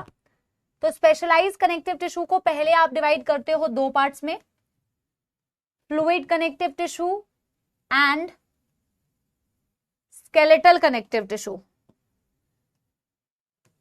तो पहले स्केलेटल लिख लो, skeletal connective tissue and fluid connective tissue. फिर इनको आप बेटा फर्दर 2-2 पार्ट्स में डिवाइड करते हो। Skeletal connective tissue is further classified into 1 and 2 bones and cartilage. Fluid connective tissue is again divided into 2 types, blood and lymph. That's all. बस इतनी classification है बेटा। कार्टिलेज एंड बोन, इसमें आएगा blood and आएगा lymph. लिखो, कह रहे मैम बस, मैम बस। अरे भाई ये नीट की तैयारी करेंगे, ये एमबीबीएस पढ़ेंगे, ये ऑपरेशन करेंगे, हाय दैया। सर्जरी करते करते हमारा सपोला कहेगा बस भाई बस, पहले 2 पराठे खा लेता हूं, उसके बाद तेरे को कंटिन्यू करूंगा। पता चला उसी के ऊपर रख के प्लेटें, भरोसा नहीं है भाई ऐसे बच्चों का। चलो यार, डन डन डन, पहले करो, पहले इसकी बेसिक इंफॉर्मेशन दी जाएगी, फिर बेटा लूज कनेक्टिव टिश्यू से अपन चालू करेंगे इस टॉपिक को। Done done done done.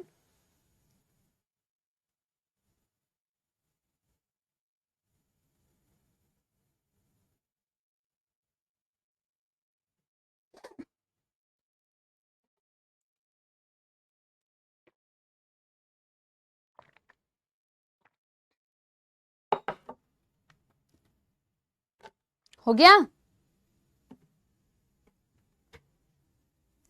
हंसी आ रही है, भरोसा नहीं है भाई तुम्हारा।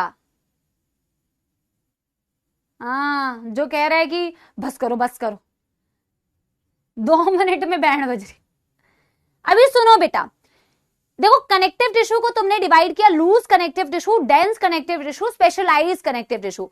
देखो स्पेशलाइज्ड तो बेटा उनको स्पेशलाइज्ड इसीलिए बोला जाता है, जैसे बेटा जब तुम एमबीबीएस करोगे तो एमबीबीएस में सब एक जनरल डिग्री करते हैं, ग्रेजुएशन जैसा है, जनरल डिग्री है। फिर तुम स्पेशलाइजेशन करते हो, स्पेशलाइजेशन में फिर तुम्हारे मतलब तुम्हारा वो डिफाइन हो जाता है कि तुम कौन सी चीज को आगे पर्टिकुलरली कंटिन्यू करना चाहते हो। तो एक पर्टिकुलर टॉपिक डिफाइन हो जाएगा कि तुम उसी में स्पेशलाइजेशन कर रहे हो, ठीक है। तो स्पेशलाइज्ड कनेक्टिव टिश्यू का तो अलग ही फंडा है, बट अगर तुम बेटा इन कनेक्टिव टिश्यू के नाम से अगर तुम समझ पा रहे हो थोड़ा सा कि किसी को लूज क्यों बोला, किसी को डेंस क्यों बोला, तो आपको क्या लगता है बेटा, आप थोड़ा सा अपने अंग्रेजी पे जोर लगाओ और थोड़ा सा इसको मैगी से ही तुम समझ सकते हो कि किसी को लूज क्यों बोला, किसी को डेंस क्यों बोला। थोड़ा सा मैगी का रेफरेंस लेके बेटा आप थोड़ा सा समझो। स्पेशलाइज तो इसीलिए बोला क्योंकि उसके अलग ही स्पेशल फंक्शंस होते हैं, ठीक है। लूज या डेंस बेटा आप कनेक्टिव टिश्यू को एक्चुअल में क्लासिफाई करते हो, जैसे एपिथेलियम को तुम क्लासिफाई करते हो on the basis of structural modification, वैसे ही बेटा वेरी गुड मैट्रिक्स, कशिश, सबा, श्रेया वेरी गुड, आदि, सबीना, ऑर्को, भूमि, शिफा, बहुत सारे बच्चे हैं बेटा, मेरे को नाम सारा तो नहीं ले पाऊंगी मैं। On the basis of matrix, अब बेटा मैगी में भी ना, मैगी अलग अलग लोगों को अलग अलग तरीके की खाने पसंद है। कोई बोलेगा मम्मी प्लीज यार थोड़ा सूपी मैगी बनाना, और कोई बच्चा बोलता है कि मम्मी प्लीज यार थोड़ी ना सूखी सूखी मैगी बनाना, वैसे मत बनाना। या तो तुम्हें याद होगा, तुम जब मैगी बेटा कभी टिफिन में लेके गए होगे तो जम जाती है, बिल्कुल टिफिन जैसा शेप ले लेती है। जितना मैगी बोल रही हो ना बेटा भूख लग रही है, ठीक है, तो बेटा टिफिन में मैगी बिल्कुल टिफिन का शेप ले लेती है। हा, बड़ा मजा आता है वैसे कट कर करके मैगी खाने में, कई लोगों को वैसे अच्छा लगता है। तो जब आप मैगी बनाते हैं सूपी वाली मैगी, तो उसमें मैट्रिक्स कैसा है, ज्यादा है ना बेटा, ग्राउंड सब्सटेंस ज्यादा दिख रहा है, मैट्रिक्स ज्यादा दिख रही है, तो लूज, उसमें सेल्स और फाइबर्स को सांस लेने की जगह मिलती है, लूजली बिल्कुल आराम से बैठे हुए। मैगी चिपकी हुई नहीं है, मैगी चिपकी हुई नहीं है, मैगी आराम से सूप में फ्लोट कर रही है। इमेजिन कर पा रहे हो, मुझे तो मैगी में ना मैगी की शक्ल दिख रही है बिल्कुल हंसती हुई कि आहा। और एक मैगी है जिसमें बेटा आपने पानी बिल्कुल कम डाला तो वो चिपक गई है, डेंस हो गई है। तो आप लूज को बोलते भी ऐसे हो कि the cells and fibres are loosely aggregated in a semi fluid matrix, that is loose connective tissue. और डेंस में आप बोलते हो the cells and fibres are compactly packed in the matrix, compact हो जाती है, पास पास आ जाती है, that is dense. And specialised connective tissue के तो स्पेशल फंक्शंस होते हैं, जिनमें आप पढ़ते हो skeletal connective tissue and fluid connective tissue. Skeletal में आता है बोन्स एंड कार्टिलेज, फ्लूइड में आता है ब्लड एंड लिम्फ। इस चैप्टर में हम ब्लड और लिम्फ के बारे में ज्यादा नहीं पढ़ेंगे, क्योंकि उसको हमें डिटेल में पढ़ना है body fluids and it's circulation chapter में। तो यहाँ पे बेटा हम ज्यादा डिटेल इसको करेंगे नहीं, बिल्कुल थोड़ा थोड़ा इंट्रोडक्शन देंगे। ये पूरा टॉपिक हमें उस चैप्टर में करना है, यहाँ हमें मैक्सिमम बोन तक बेटा डिटेल में पढ़ना है। तो क्या शुरू करें? यस एवरीबॉडी, जल्दी बताएंगे। डन हो गया।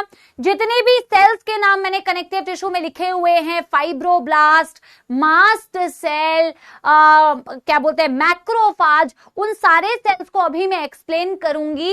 एरियोलर कनेक्टिव टिश्यू जब पढ़ाऊंगी तो हमें बेटा एक ऐसा, बेटा सबको समझ लगा, रिलेटेबल लगा, सब याद हो गया। एक बार मेरे साथ आंख बंद करके इस फ्लो चार्ट को रिवाइज करोगे क्या? हाँ, क्योंकि ये फ्लो चार्ट बड़ा इंपॉर्टेंट है। तो हम सारे सेल्स को बेटा एक ऐसा सा डायग्राम बनाएंगे और इसी से बेटा समझने की कोशिश करेंगे, ठीक है? सेल्स को भी समझेंगे, फाइबर्स को भी समझेंगे। यस एवरीबॉडी, चलिए मेरे साथ एक बार क्विक रिवीजन कीजिए।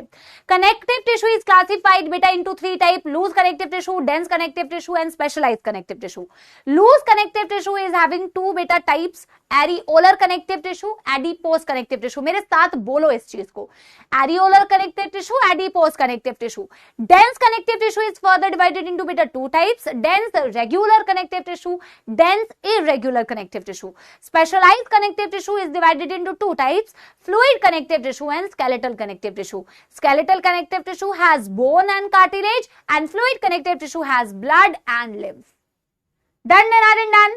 Yes, बहुत शानदार बेटा, बहुत प्यारे बच्चे। ये अभी नहीं पढ़ेंगे बेटा, ठीक है, अभी नहीं पढ़ेंगे, इसको करेंगे अभी थोड़ी देर में।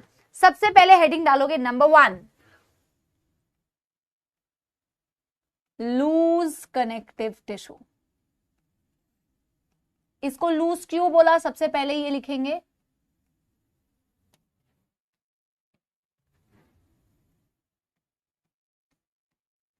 Sales and fibres are loosely aggregated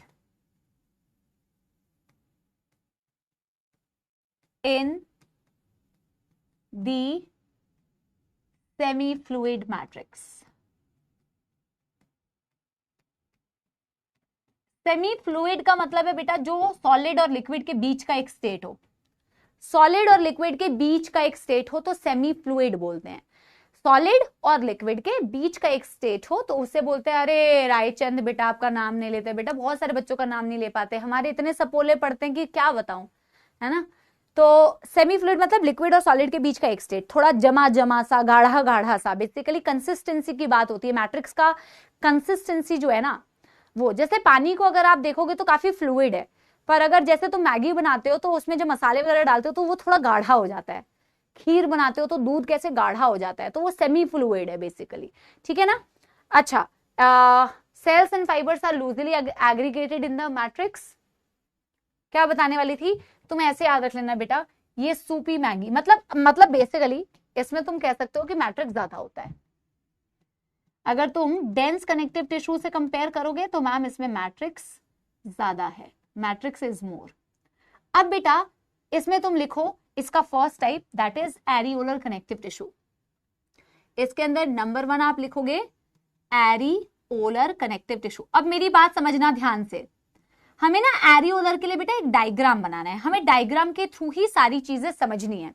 तो तुम क्या करोगे ना बेटा, या तो एक काम करो, देखो डायग्राम ऐसे बॉक्स में बनेगा। अब मेरी बात समझते जाना, बाद में मत पूछना कि कैसे लिखना है। एरियोलर कनेक्टिव टिश्यू लिखा, थोड़ा सा यहाँ पे बेटा स्पेस अभी मैं लिखवा दूंगी वैसे, ठीक है। डायग्राम बनेगा, डायग्राम की लेबलिंग ऐसे ऐसे होगी, डायग्राम थोड़ा सा स्पेस लेगा। तो जितने भी पॉइंट्स आगे मैं लिखवाऊंगी वो आप डायग्राम के बाद बेटा कंटिन्यू करके लिखना। पहले हम एरियोलर का डायग्राम बनाएंगे और एरियोलर से रिलेटेड जितने भी फंक्शन, लोकेशन, जितनी भी चीजें हम फिर डायग्राम के नीचे करेंगे। तो डायग्राम को थोड़ा सा सेंटर पे रख के बनाने की कोशिश करना, इतना स्पेस लेगा। हमें ये वाला डायग्राम बनाना है बेसिकली, ये वाला डायग्राम। एग्रीगेटेड मतलब बेटा इकट्ठा होना, जैसे सारे अर्जुनाज एग्रीगेट हुए हैं हमारी लाइव क्लास के लिए, ठीक है। एग्रीगेट का मतलब होता है इकट्ठा होना। तो ये वाला डायग्राम बनाने वाले लेफ्ट साइड में जो है, और बेटा डायग्राम से ही हम सारे सेल्स के बारे में पढ़ेंगे, कनेक्टिव टिश्यू के जो हमने लिखे हैं, हमने जो फाइबर्स के बारे में लिखा हुआ है बेटा हम उसके बारे में पढ़ेंगे। तो everything in the diagram, and it's a very very important diagram, बहुत इंपॉर्टेंट डायग्राम है। नीट में इसके लेबलिंग से क्वेश्चन आ सकता है, तो बहुत इंपॉर्टेंट डायग्राम है बेटा, ध्यान से देखना, ठीक है। चलिए जी, and it's again one of my favourite diagrams. तो बनाते हैं, मैं ऐसे बना देती हूं। यहां पे जो आपने एरियोलर कनेक्टिव टिश्यू लिखा है ना, एरिओले, इसमें एक वर्ड आता है एरिओले। एरिओले का मतलब ही होता है स्पेस, इसका मतलब होता है स्पेस। आप देखोगे इस टिश्यू में बहुत सारा स्पेस है, बहुत सारा स्पेस है। ये डायग्राम बना रहे हैं एरियोलर कनेक्टिव टिश्यू का, ठीक है। सबसे पहले हम सेल बनाएंगे, जो एक इस साइड में एक सेल बनाया हुआ है। इस डायग्राम को बनाने के लिए थोड़ी मेहनत चाहिए होती है, ठीक है, बार बार कलर चेंज करना पड़ता है, बट करते हैं। थोड़ा डार्क कलर लेंगे, आप बनाएंगे सबसे पहले जो यहां एक सेल बनाया होता है,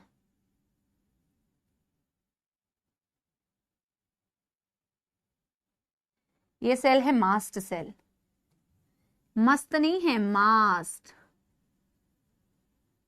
मास्ट सेल, सॉरी मास्ट नहीं, सॉरी, ये इस साइड में तो मैक्रोफाज बनाया हुआ है। और बेटा जो सेल जहां बनाया हुआ है ना, एनसीईआरटी में कोशिश करनी है कि हम भी ना वो सेल को वहीं बनाएं। कोशिश ये करनी है, थोड़ा बहुत एग्जैक्ट पोजीशन तो नहीं हो सकती, बट सेल की शक्ल जैसी तुम्हें एनसीईआरटी में दिख रही है ना, कोशिश करना कि आप जब बनाओ तो वैसी ही थोड़ी सी शक्ल, डिट्टो नहीं बना सकते, पर कोशिश करनी है कि वैसी सी बनाओ। तो ये हमने जो सेल बना दिया, दिस इज द मैक्रोफाज। मैं हर एक सेल के फंक्शन को भी डिस्कस करूंगी, बट फिलहाल पहले डायग्राम, पहले डायग्राम, और डायग्राम बनाते जाओ और लेबल करते जाओ। ये जो मैंने बनाया है बेटा, ये बनाया है मैंने एक cell macrophage. First make all the diagrams, then बेटा I will explain all the structures and cells one by one, one by one, ठीक है। चलो फिर यहां बनाते हैं हम, हमारा एक सेल होता है जिसे बोलते हैं फाइब्रोब्लास्ट।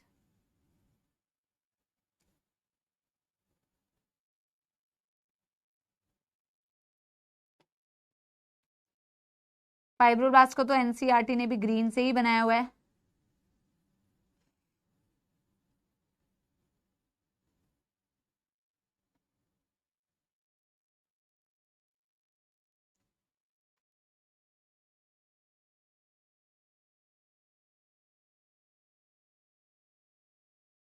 चलिए जी, डार्क हरा रंग लेते हैं हम, डार्क हरा, थोड़ा सा इसको पतला करते हैं और इसकी आउटलाइन करते हैं। दिस इज द मैक्रोफाज, नहीं this is the fibroblast. Macrophage तो ऊपर बना लिया, this is the nucleus. Label करें, दिस इज फाइब्रोब्लास्ट।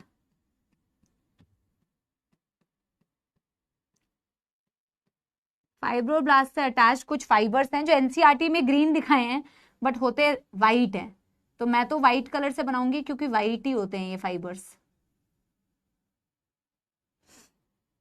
1 2 3 4 5, 1 2 3 4 5, ठीक है। कुछ ऐसे फाइबर्स दिखाए हैं।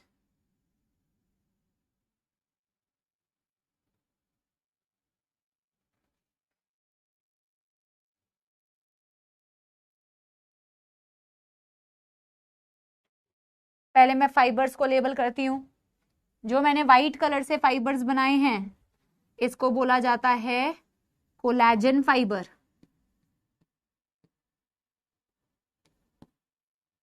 इसको बोला जाता है कोलेजन फाइबर, जो मैंने फाइब्रोब्लास्ट के साथ बनाया है। और जो मैंने ऑरेंज कलर के बनाए हुए हैं इन्हें बोलते हैं, बेटा डायग्राम मैं इसीलिए भी ना खुद बनाना प्रेफर करती हूं, आप मेरे साथ बनाओगे, नहीं तो आप कभी नहीं बनाओगे। और पूरा बना बनाया ले आऊंगी तो और मेहनत नहीं करोगे। मैं खुद बनाती हूं तो बच्चा ना मेरे को देख के बनाता है कि यार चलो मैम बना रही है तो हम भी, हाँ हाँ पेंसिल से बनाओ भाई, कोई लोड नहीं है भाई, पेंसिल से बनाओ, कोई लोड नहीं है, बस बनाओ, बनाना चाहिए, पेंसिल से बनाओ चाहे जिससे बनाओ।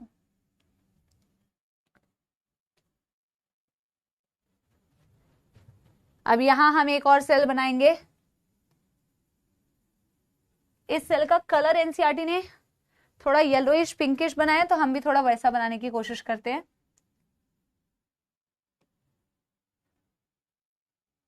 चलो, ये एक तरीके का WBC है।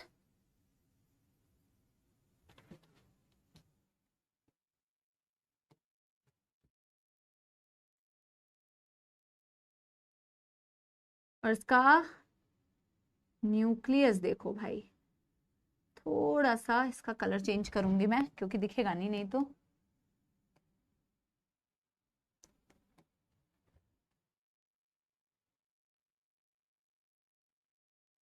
Headphone shape nuclei. इस सेल का लेबलिंग एनसीईआरटी में किया नहीं हुआ है बट सेल बनाया हुआ है। लेबलिंग नहीं की है बट सेल बनाया हुआ है। इसे बोलते हैं इओसिनोफिल,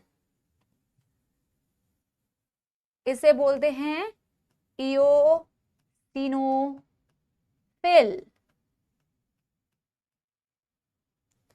अब यहां बनाते हैं, एक पर्पल कलर का सेल बनाया है, तो पहले तो सेल बना लेते हैं इधर।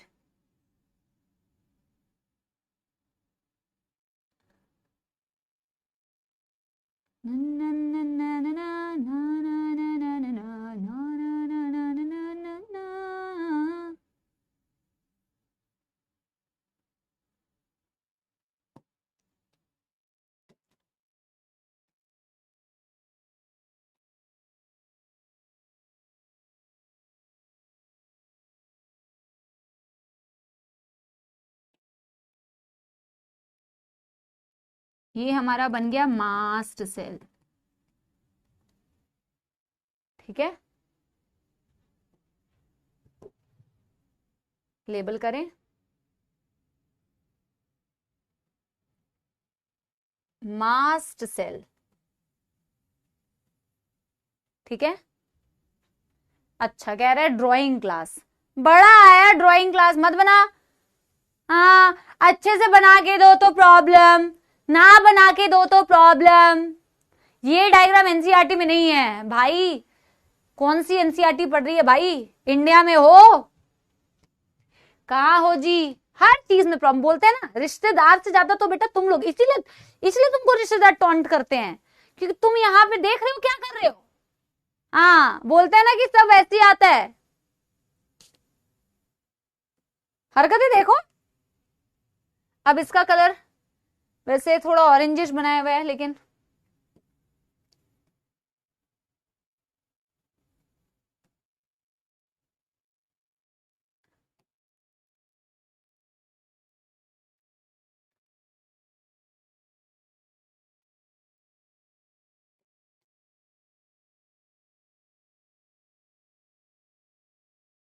बच्चे ना सही में।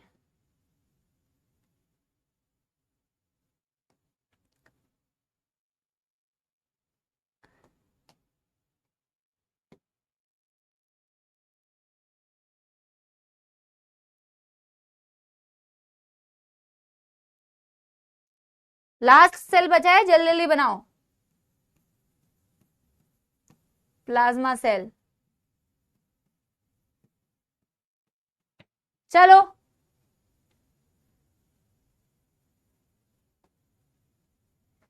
इसको, इस सेल को ना बेटा थोड़ा नीचे बनाया हुआ है, बट कोई बात नहीं, आप समझ जाओगे, कोई लोड मत लेना, ठीक है। इस सेल को थोड़ा सा नीचे बनाया हुआ है, बट दैट्स फाइन। मैंने बोला ना, पोजीशन सही हो या नहीं उससे फर्क नहीं पड़ता है। पोजीशन सही हो नहीं, थोड़ा सा मतलब ज्यादा ऐसा नहीं कि ऊपर नीचे, पर शक्ल सूरत वैसी मैच करनी चाहिए, एनसीईआरटी की लेबलिंग वाली, है ना। तो चलो यार, लास्ट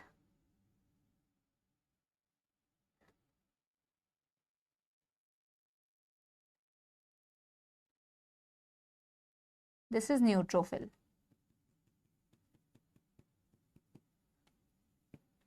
चलो, डन डन डन डन हो गया। डन डन डन डन जब हो जाए तो मुझे बता देना, डायग्राम कंप्लीट हो चुका है। और ये जो पूरा बेटा, ये जो पूरा सब्सटेंस भरा हुआ है इधर सेल के अंदर, ये क्या है? ये इसका ग्राउंड सब्सटेंस।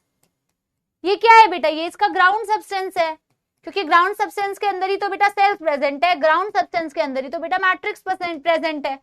तो ये पूरा हो गया बेटा इसका ग्राउंड सब्सटेंस। इतनी मेहनत करो, इतने अलग अलग कलर से बच्चों के लिए, ताकि बच्चों को पूरा रिलेटेबल लगे, लेकिन बुराइयां,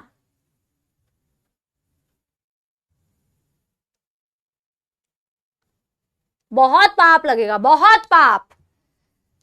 मेरे को कौन सा, मैं कोशिश कर रही हूं कि तुम्हें एकदम सुंदर सा बना के दूं, ताकि तुम्हें लगे अरे वाह मैम, हमने अपने नोट्स कितने सुंदर बनाए हैं। अरे भाई, कभी कभी ऐसा होता है कि तुम अच्छा बनाओगे ना तो पढ़ने में भी अच्छा लगता है। कई लोग ऐसे लिखते हैं कि 12th तक आते आते अपनी हैंडराइटिंग नहीं समझ में आ रही, और दूसरे लोगों की फिर नोट्स लेके बेटा अपने नोट्स दे दे, अपने नोट्स दे दे। Done done done done, yes everybody, बना लिया बेटा। कोई बच्चे पूछ रहे in which page this diagram is. बेटा पहली क्लास अटेंड करो, इस चैप्टर की पहली क्लास। न्यू एनसीईआरटी में ये चैप्टर नहीं दिया हुआ था, पुरानी एनसीईआरटी में दिया हुआ था, और आपके अपडेटेड नीट सिलेबस में भी ये चैप्टर है, भले ही एनसीईआरटी में नहीं है, ठीक है। Yes everybody, done done done done. देखो बेटा, जैसे कि हमने कहा कि आपके कनेक्टिव टिश्यू के पास होता है मैम मैट्रिक्स, मैट्रिक्स में होता है ग्राउंड सब्सटेंस। जो आपको ये डॉटेड वाला पूरा हिस्सा दिख रहा है, ये है ग्राउंड सब्सटेंस, और मैम उसके साथ में होते हैं फाइबर्स। जो आपको ये व्हाइट वाले फाइबर्स दिख रहे हैं, जिसे बोलते हैं कोलेजन फाइबर्स, और एक आपको ऑरेंज कलर के दिख रहे हैं, इन्हें बोलते हैं इलास्टिक फाइबर्स। तो फाइबर्स के बीच में क्या डिफरेंस है बेटा? अच्छा चलो, फाइबर्स के बीच में क्या डिफरेंस है, क्या तुम डायग्राम से देख के थोड़ा मुझे बता सकते हो? क्या डायग्राम से देख के थोड़ा सा बता सकते हो बेटा कि फाइबर्स में क्या डिफरेंस नजर आ रहा है? जैसे अगर तुम इन कोलेजन फाइबर्स को देखो, कोलेजन फाइबर्स व्हाइट कलर की होती है, इसलिए मैंने व्हाइट से बनाया भी है। These are white in colour, और इनको व्हाइट फाइबर्स भी बोला जाता है। और जब तुम बेटा इलास्टिक फाइबर को देखते हो ना, तो इलास्टिक फाइबर एक्चुअल में येलो कलर की होती है, तो उसे येलो फाइबर्स भी बोलते हैं। ये दो फाइबर्स बहुत इंपॉर्टेंट बेटा। अगर आप कोलेजन फाइबर्स को देखोगे तो वो बंडल में प्रेजेंट है। कोलेजन फाइबर्स को देखोगे वो बंडल में प्रेजेंट है। लॉन्ग या शॉर्ट मत बताओ, ठीक है, तुम्हें डायग्राम में वैसा लग रहा है। जो कोलेजन फाइबर्स है वो बंडल में प्रेजेंट है, देखो मल्टीपल।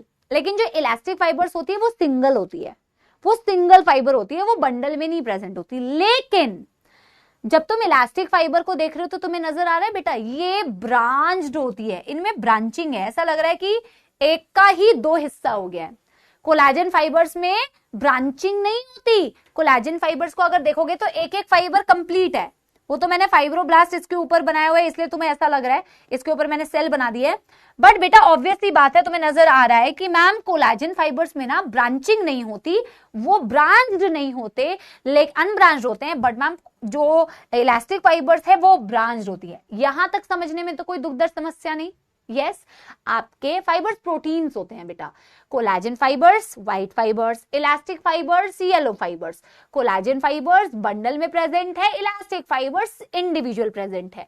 कोलाजन फाइबर्स अनब्रांच्ड होते हैं, इलास्टिक फाइबर्स ब्रांच्ड होते हैं। बेटा बचपन में वो कहानी सुनाई थी, आई थिंक सब लोगों ने ये कहानी सुनी होगी, यूनिटी, स्ट्रेंथ इन यूनिटी वाली, कि एक फादर होते हैं, वो अपने पापा को बोल रहे नहीं, अपने बच्चों को सिखाते हैं, उनको डंडी देते हैं एक स्टिक, और फिर कहते हैं तोड़ो इसको। तो सारे लोग इंडिविजुअल जब डंडियां होती है तो टूट जाती है, और फिर जब उनको बोलते हैं कि सारी स्टिक को एक साथ मिलाओ और अब तोड़ने की कोशिश करो, तो जब वो बंडल में हो जाता है और फिर उसे तोड़ने के लिए कहते हैं तो नहीं टूटता है। ये बचपन में एक कहानी पढ़ी होगी। कोलाजन फाइबर्स क्योंकि बेटा बंडल में प्रेजेंट होती है तो वो स्ट्रेंथ देती है। क्या करती है? वो स्ट्रेंथ देती है। लेकिन इलास्टिक फाइबर सिंगल प्रेजेंट होती है तो वो स्ट्रेंथ नहीं दे पाती, वो इलास्टिसिटी का काम करती है। That's all. बस ये पॉइंट्स को हमें लिखना है, दैट्स ऑल। बचपन वाली कहानी यहाँ पे काम आ गई, देखो, है ना। तो आपकी कोलाजन फाइबर्स और इलास्टिक फाइबर्स के डिफरेंसेस समझ में आ गए, वो सबसे पहले हम लिखेंगे। देन बेटा you can see different type of cell, you can see macrophage, क्या काम होता है बता रही हूं। You can see fibroblast, fibroblast के तो नाम से तुम्हें एक फंक्शन इसका समझ में आ रहा है, जल्दी बताओ जल्दी बताओ। यू कैन सी, अरे इसकी लेबलिंग की हमने हम, यू कैन सी मस्त सेल, इसको मस्त नहीं बोलते, इसको मास्ट सेल बोलते हैं। You can see eosinophil, you can see plasma B cell, you can see neutrophil. ये सारे सेल्स का क्या काम है ये मैं वन बाय वन आपको बताती हूं, ठीक है। क्या नाम लग रहा है? Fibres, very good. एक बच्चा कह रहे मैम डब्ल्यूबीसी कहां है? अरे भाइयों और बहनों, ये डब्ल्यूबीसी ही तो है, ये डब्ल्यूबीसी ही तो है, डब्ल्यूबीसी ही तो है भाइयों और बहनों। फाइबर्स का फॉर्मेशन करना बिल्कुल सही, ये फाइबर्स का फॉर्मेशन करती है फाइब्रोब्लास्ट, तभी तो फाइब्रोब्लास्ट नाम है, और तभी तो बेटा उसके साथ तुमने कोलाजन फाइबर बना रखे हैं। तो बेटा वन बाय वन सबसे पहले मैं फाइबर्स के बारे में लिख डालूं। अगर बेटा लिख डालूं तो एक थम्स अप दे दो जल्दी से, मेरी सबोल आर्मी बताएगी। यस एवरीबॉडी, जल्दी से बताएंगे। बल्ले बल्ले शाबा शाबा हो गया है तो जल्दी से बताएंगे। देखो सारे बच्चे दूसरे, yes, done done done done, बहुत शानदार। सारे सेल्स के बारे में बताऊंगी बेटा, तसल्ली रखो तसल्ली रखो तसल्ली। तो अब बेटा इस डायग्राम के नीचे आप लिखते जाओ। बहुत शानदार बेटा, वेरी वेरी गुड यार। सबसे पहले हम लिखेंगे फाइबर्स,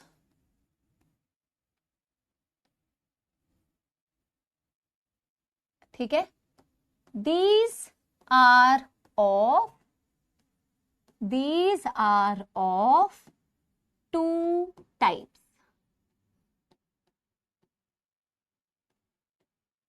अब हम इसको एक टेबल बनाएंगे और उसी में लिखेंगे।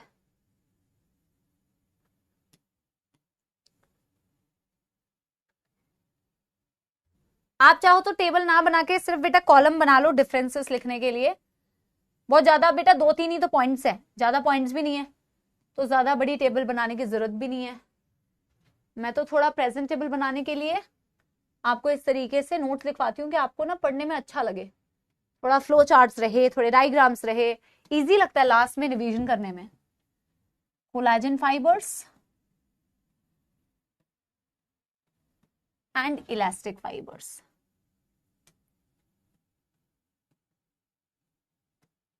सबसे पहले कोलाजन फाइबर्स होते हैं ma'am white in colour, white in color, hence also known as hence also known as white fibers. Hence also known as white fibers. Yellow in color,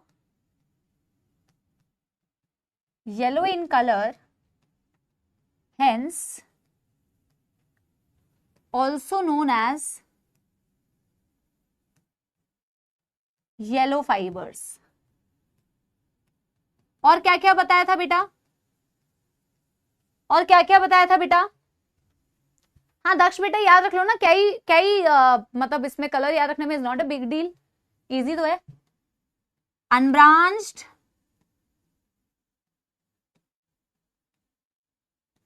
present in bundles,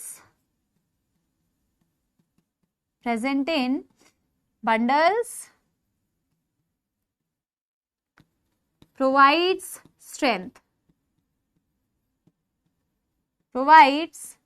strength. Branched,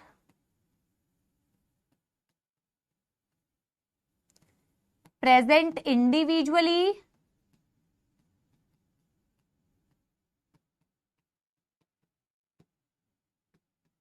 provides elasticity.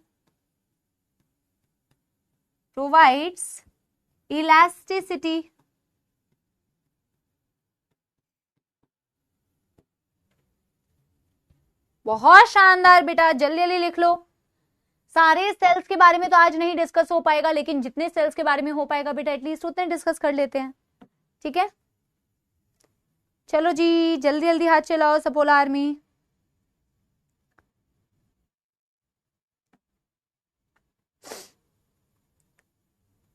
जल्दी जल्दी जल्दी जल्दी जल्दी जल्दी.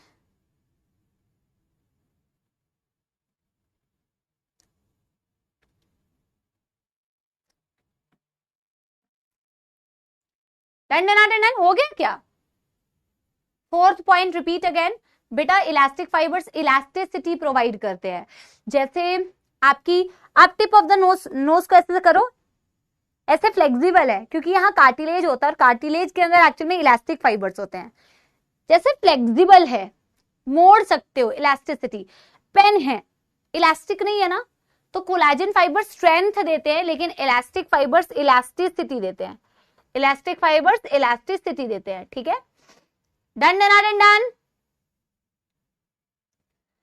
अब बेटा इनके sales के बारे में एक बार डिस्कस करते हैं. सबसे पहला जो सेल्स हम लिखेंगे जिसके बारे में बेटा बहुत इजी सा है, फाइब्रोब्लास्ट सेल, जिसका नाम ही है फाइब्रोब्लास्ट. उसका काम होता है सेल्स के लिए फाइबर सिक्रीट करना. इनफैक्ट बेटा जो आपको मैट्रिक्स दिख रहा है ना, ग्राउंड सब्सटेंस दिख रहा है ना, वो ग्राउंड सब्सटेंस भी सिक्रीट करने का काम होता है आपके फाइब्रोब्लास्ट सेल का. Fibroblast cell forms the fibres, secretes the fiber and also secretes the matrix. ये दो नाम है. ठीक है, तो सबसे पहले तो मैं फाइब्रोब्लास्ट सेल के बारे में लिख देती हूं. ठीक है, तो सेल्स में हम सबसे पहला जो सेल लिखने वाले हैं, very easy, number 1 fibroblast cell. Fibroblast cell क्या काम है बेटा? फाइब्रोब्लास्ट सेल का secretes the fibers and ground substance.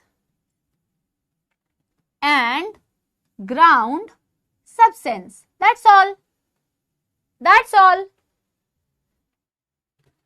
ठीक है, That's all.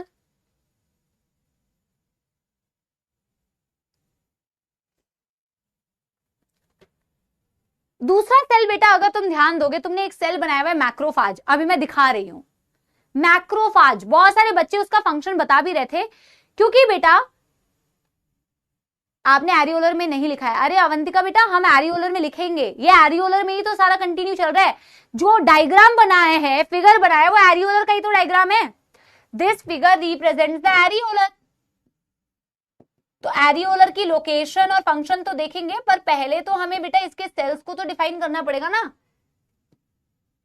ये जो मैक्रोफाज बनाया हुआ है, ये इसका क्या काम होता है ma'am? Very good, very good ma'am. ये मैक्रोफाज का क्या काम होता है? बहुत सारे बच्चे इसका फंक्शन पहले भी बता रहे थे। फैगोसाइटिक सेल होता है बेटा ये। And what is the meaning of phagocytic या what is the meaning of phagocytosis? ये 10वीं में या 9वीं में या 8वीं में हम पढ़ते हैं। इसे बोला जाता है फैगोसाइटिक सेल। क्या बोलते हैं प्यारे बच्चों? Phagocytic cell. ऐसा सेल जिसे आप फैगोसाइटिक सेल बोल रहे हो, इट मीन्स बेटा it performs phagocytosis. It performs phagocytosis. It performs phagocytosis. What is the meaning of phagocytosis? जैसे मैक्रोफाज क्या करता है ना बेटा, सेल ईटिंग। प्रज्ञा बेटा very good, Ashish very good, Shriya very nice, Aadyash, Rishabh, Ashmira, Falak, Medha, सुब्रीना, बहुत सारे बच्चे सही आंसर दे रहे हैं, गौरी, प्रेम, बहुत सारे बच्चे सही आंसर दे रहे हैं। फैगोसाइटोसिस का मतलब होता है ये सेल बाहर कोई भी अगर फॉरेन पार्टिकल है, कोई भी ऐसा पार्टिकल है जिसका हमें कोई काम नहीं है, ये उसको एनगल्फ करता है। एनगल्फ मतलब खाता है और उसका खात्मा कर देता है, उसके टुकड़े टुकड़े कर देता है, उसके टुकड़े टुकड़े कर देता है। जैसे तुम बेटा वो मिक्सर जार देखते हो ना, मिक्सी में अगर बेटा जैसे तुम्हें चटनी बनानी है कोकोनट की, तो तुमने उसके अंदर उसको समझो, मिक्सी का जो जार है उसको समझो फैगोसाइटिक सेल। उसके अंदर जैसे ही बेटा कोई चीज वैसे तो तुम्हें डालनी पड़ रही है मिक्सी में, पर मैक्रोफाज खुद ही एनगल्फ करता है, खा लेता है बाहर की कोई भी बेटा ऐसी चीज है जो तुम्हें काम की नहीं है, और जैसे ही मिक्सी चला देते हो उनके बेटा पिस जाता है वो सारा। वैसे ही फैगोसाइटिक सेल फैगोसाइटोसिस करता है, मतलब एनगल्फ करना फॉरेन किसी भी पार्टिकल को और उसको बेटा खत्म कर देना, उसका डिस्ट्रक्शन कर देना, उसको डिस्ट्रॉय कर देना। कोई बैक्टीरिया हुआ, कोई फॉरेन पैथोजन हुआ, उसको डिस्ट्रॉय कर देगा, दैट इज फैगोसाइटोसिस। ठीक है, तो मैं लिखती हूं इट एनगल्फ्स। एनगल्फ्स का मतलब खाना, खा लेता है। इट एनगल्फ्स दी फॉरेन, मतलब कोई भी बाहर की कोई भी वस्तु, foreign substances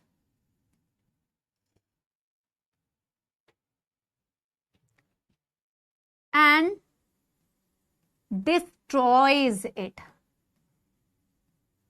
and destroys it.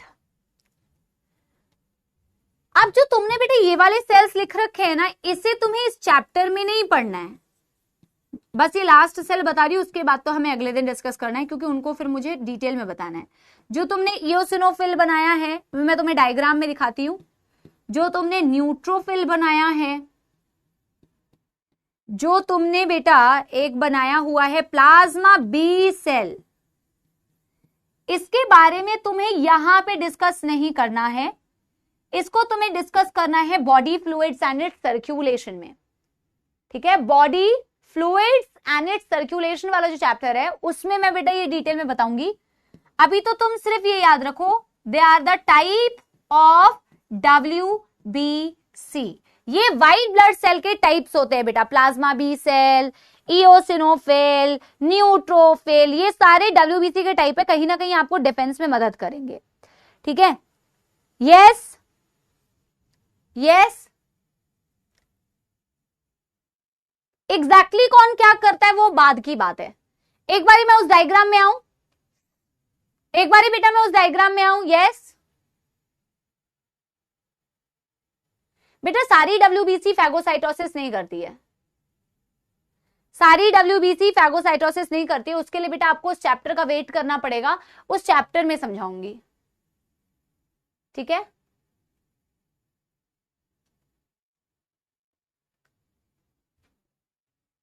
यहां तक डन हो गया क्या? एक बारी मैं डायग्राम को आपको दिखाती हूं, यहां तक की एनसीईआरटी रीडिंग कराती हूं, फिर छुट्टी, क्योंकि अभी मास्ट सेल के बारे में बताना रह गया है।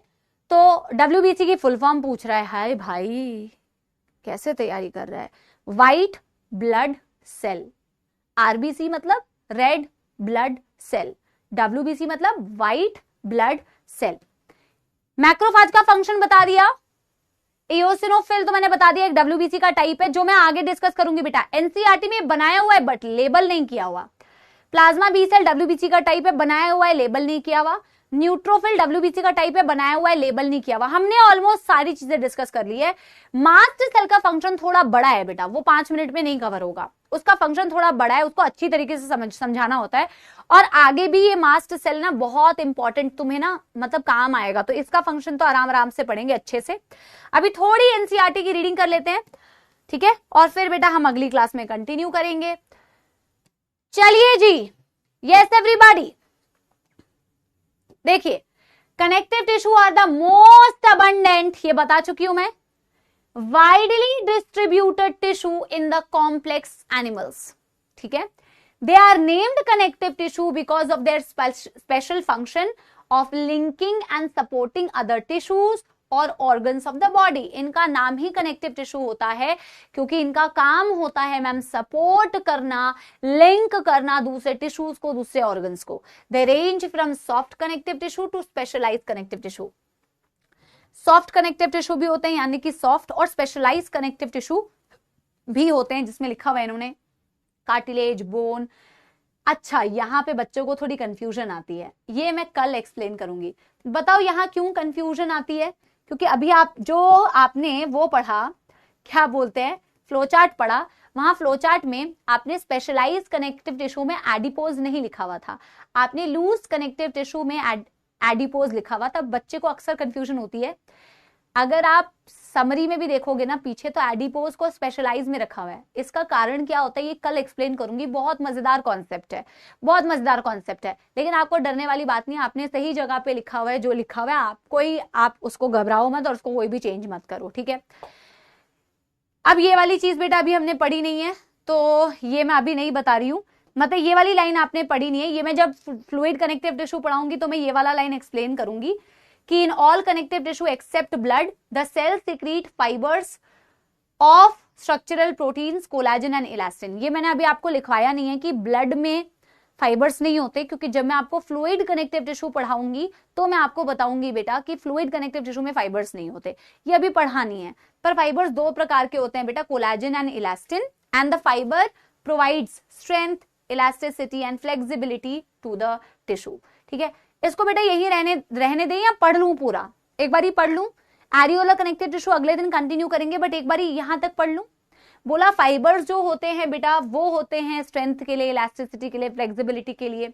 These cells also secrete modified polysaccharides which accumulate between cells and fibers and act as a matrix or ground substance। बोला ये जो सेल्स होते हैं मैम, पर हमने तो स्पेसिफिकली देख लिया कि कौन से सेल्स तो बहुत सारे हैं, मैक्रोफाज भी है, फाइब्रोब्लास्ट भी है, मास्ट सेल भी है। कौन से सेल्स बेटा? Fibroblast cell. तो ये फाइबर्स तो बना ही रहे हैं, and they also secrete what बेटा? They also secrete the modified polysaccharides, जो मैंने आपको लिखा है ना, मॉडिफाइड पॉलीसैकेराइड में म्यूकोपॉलीसैकेराइड्स एंड ग्लाइकोप्रोटीन्स। तो ये इसको भी सिक्रीट करती है मैम, जो कि सेल्स के बीच बीच में प्रेजेंट है, फाइबर्स के बीच बीच में प्रेजेंट है। कनेक्टिव टिश्यू 3 प्रकार के हैं बेटा, loose connective tissue, dense connective tissue, specialised connective tissue. अब हम अगले दिन पढ़ेंगे। बेटा कोई दुख दर्द समस्या तो नहीं? कोई दुख दर्द समस्या तो नहीं? यहां तक बात समझ आ गई है? एनसीईआरटी थोड़ा सा ना बेटा ऐसे ही देती है पैराग्राफ्स में, इसलिए थोड़ी सी मौत आती है। होमवर्क में थोड़ा सा कनेक्टिव टिश्यू के आगे का पढ़ के आइएगा, ये डायग्राम देख के आइएगा, और बेटा कनेक्टिव टिश्यू को थोड़ा आगे पढ़ के आना बेटा, थोड़ा इजी हो जाएगा अगली क्लास के लिए। प्लीज बेटा, it's a request. Connective tissue को थोड़ा एनसीईआरटी वाला जो है, अगर आप लोग के पास पुरानी एनसीईआरटी नहीं है तो बेटा आपको पीडीएफ मिल जाएगी, ओल्ड एनसीईआरटी की पीडीएफ मिल जाएगी, गूगल कर लोगे तो, ठीक है। यस, चलिए जी, बहुत शानदार। बेटा हर दिन सॉन्ग की डिमांड करते हो भाई, गलत बात है। पढ़ाई करते वक्त में छुट्टी और गाना 15 मिनट पहले से चालू हो जाता है। देखो सैम्यूल था, तुमने देखा होगा उसका इंटरव्यू, वो हमारे अर्जुना बैच का था, अर्जुन और लक्ष्य दोनों का था। ऑल इंडिया रैंक 24 आई थी उसकी। तो उससे जब मैं मिली थी तो उसने मुझे बताया था, और जिस कारण से मैं फिर ना बच्चों को मना भी नहीं करती हूँ ज्यादा गाना गाने के लिए, क्योंकि उसने मुझे बताया था कि मैम जब आप पूरा पढ़ाते हो ना और उसके बाद जब हम गाना सुनते थे तो हमें बहुत अच्छा फील होता था कि अब थोड़ा सा रिलैक्स लग रहा है। मैं ये नहीं बोल रही हूँ कि मैं बहुत महान और बहुत बढ़िया सिंगर हूँ, पर गाने का सिलसिला जो कंटिन्यूड हुआ था कि हर लेक्चर में थोड़ा थोड़ा सुना देंगे, तो वहां से हुआ था, क्योंकि मुझे बड़ा अच्छा लगा था कि इतनी अच्छी रैंक निकाली है बच्चे ने और ये भी यही बात बोल रहा है, तो शायद कुछ सही बोल रहा होगा। तो हर दिन डिमांड नहीं करनी है लेकिन बेटा, ठीक है। चलो थोड़ा सा छोटा सा एक गाना मैं सुना देती हूँ जो मुझे याद आ रहा है,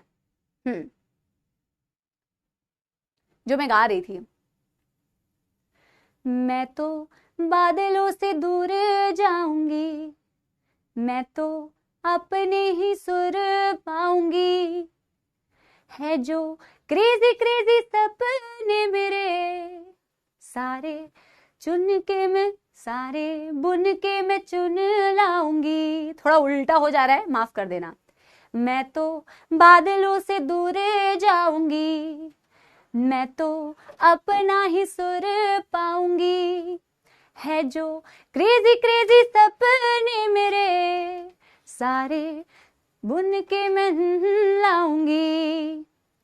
माना इस दुनिया की हुई नहीं, मैं अपनी ही दुनिया बनाऊंगी, कि एक जिंदगी मेरी 100 ख्वाहिशां एक एक मैं पूरी करा, एक जिंदगी मेरी 100 ख्वाहिशां मैं पूरी करा। तो मेरे को भी बहुत मोटिवेटिंग लगता है ये गाना, बिकॉज मैं भी ये मानती हूँ एक जिंदगी मेरी 100 ख्वाहिशां और एक एक करके मैं उसको पूरा करूंगी।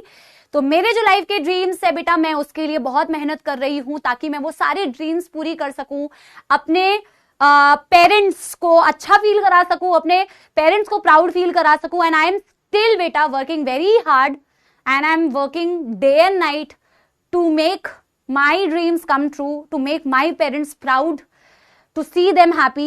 जब उनके चेहरे पे मैं मुस्कान देखती हूँ ना, वो कुछ भी बोलते हैं कि मेरी बेटी ने ऐसे किया है, तो मुझे बड़ा अच्छा फील होता है। ऑफ कोर्स अच्छा फील होता है, किसको अच्छा फील नहीं होगा। तो मैं चाहती हूँ बेटा आप भी डट के ना वही लगन में बेटा लगे रहो यार, मेहनत करते रहो और जो भी तुम्हारी एक एक ख्वाहिशें हैं ना वो पूरी करो यार, है ना। और ख्वाहिशें जरूर पूरी होती है बेटा। Always dream big and not only dream beta, you have to work day and night and forget everything else. कौन क्या कर रहा है नहीं कर रहा है, नहीं भाड़ में जाए, आप बेटा अपना काम लगन से करते रहो एंड आई एम श्योर तुम सारे सपने बेटा पूरे करोगे, अपने भी और अपने पेरेंट्स के भी, ठीक है। लव यू ऑल बेटा, bye bye, see you all. कल की क्लास में कनेक्टेड टिश्यू पढ़ के आना। चलो टाटा, थैंक यू।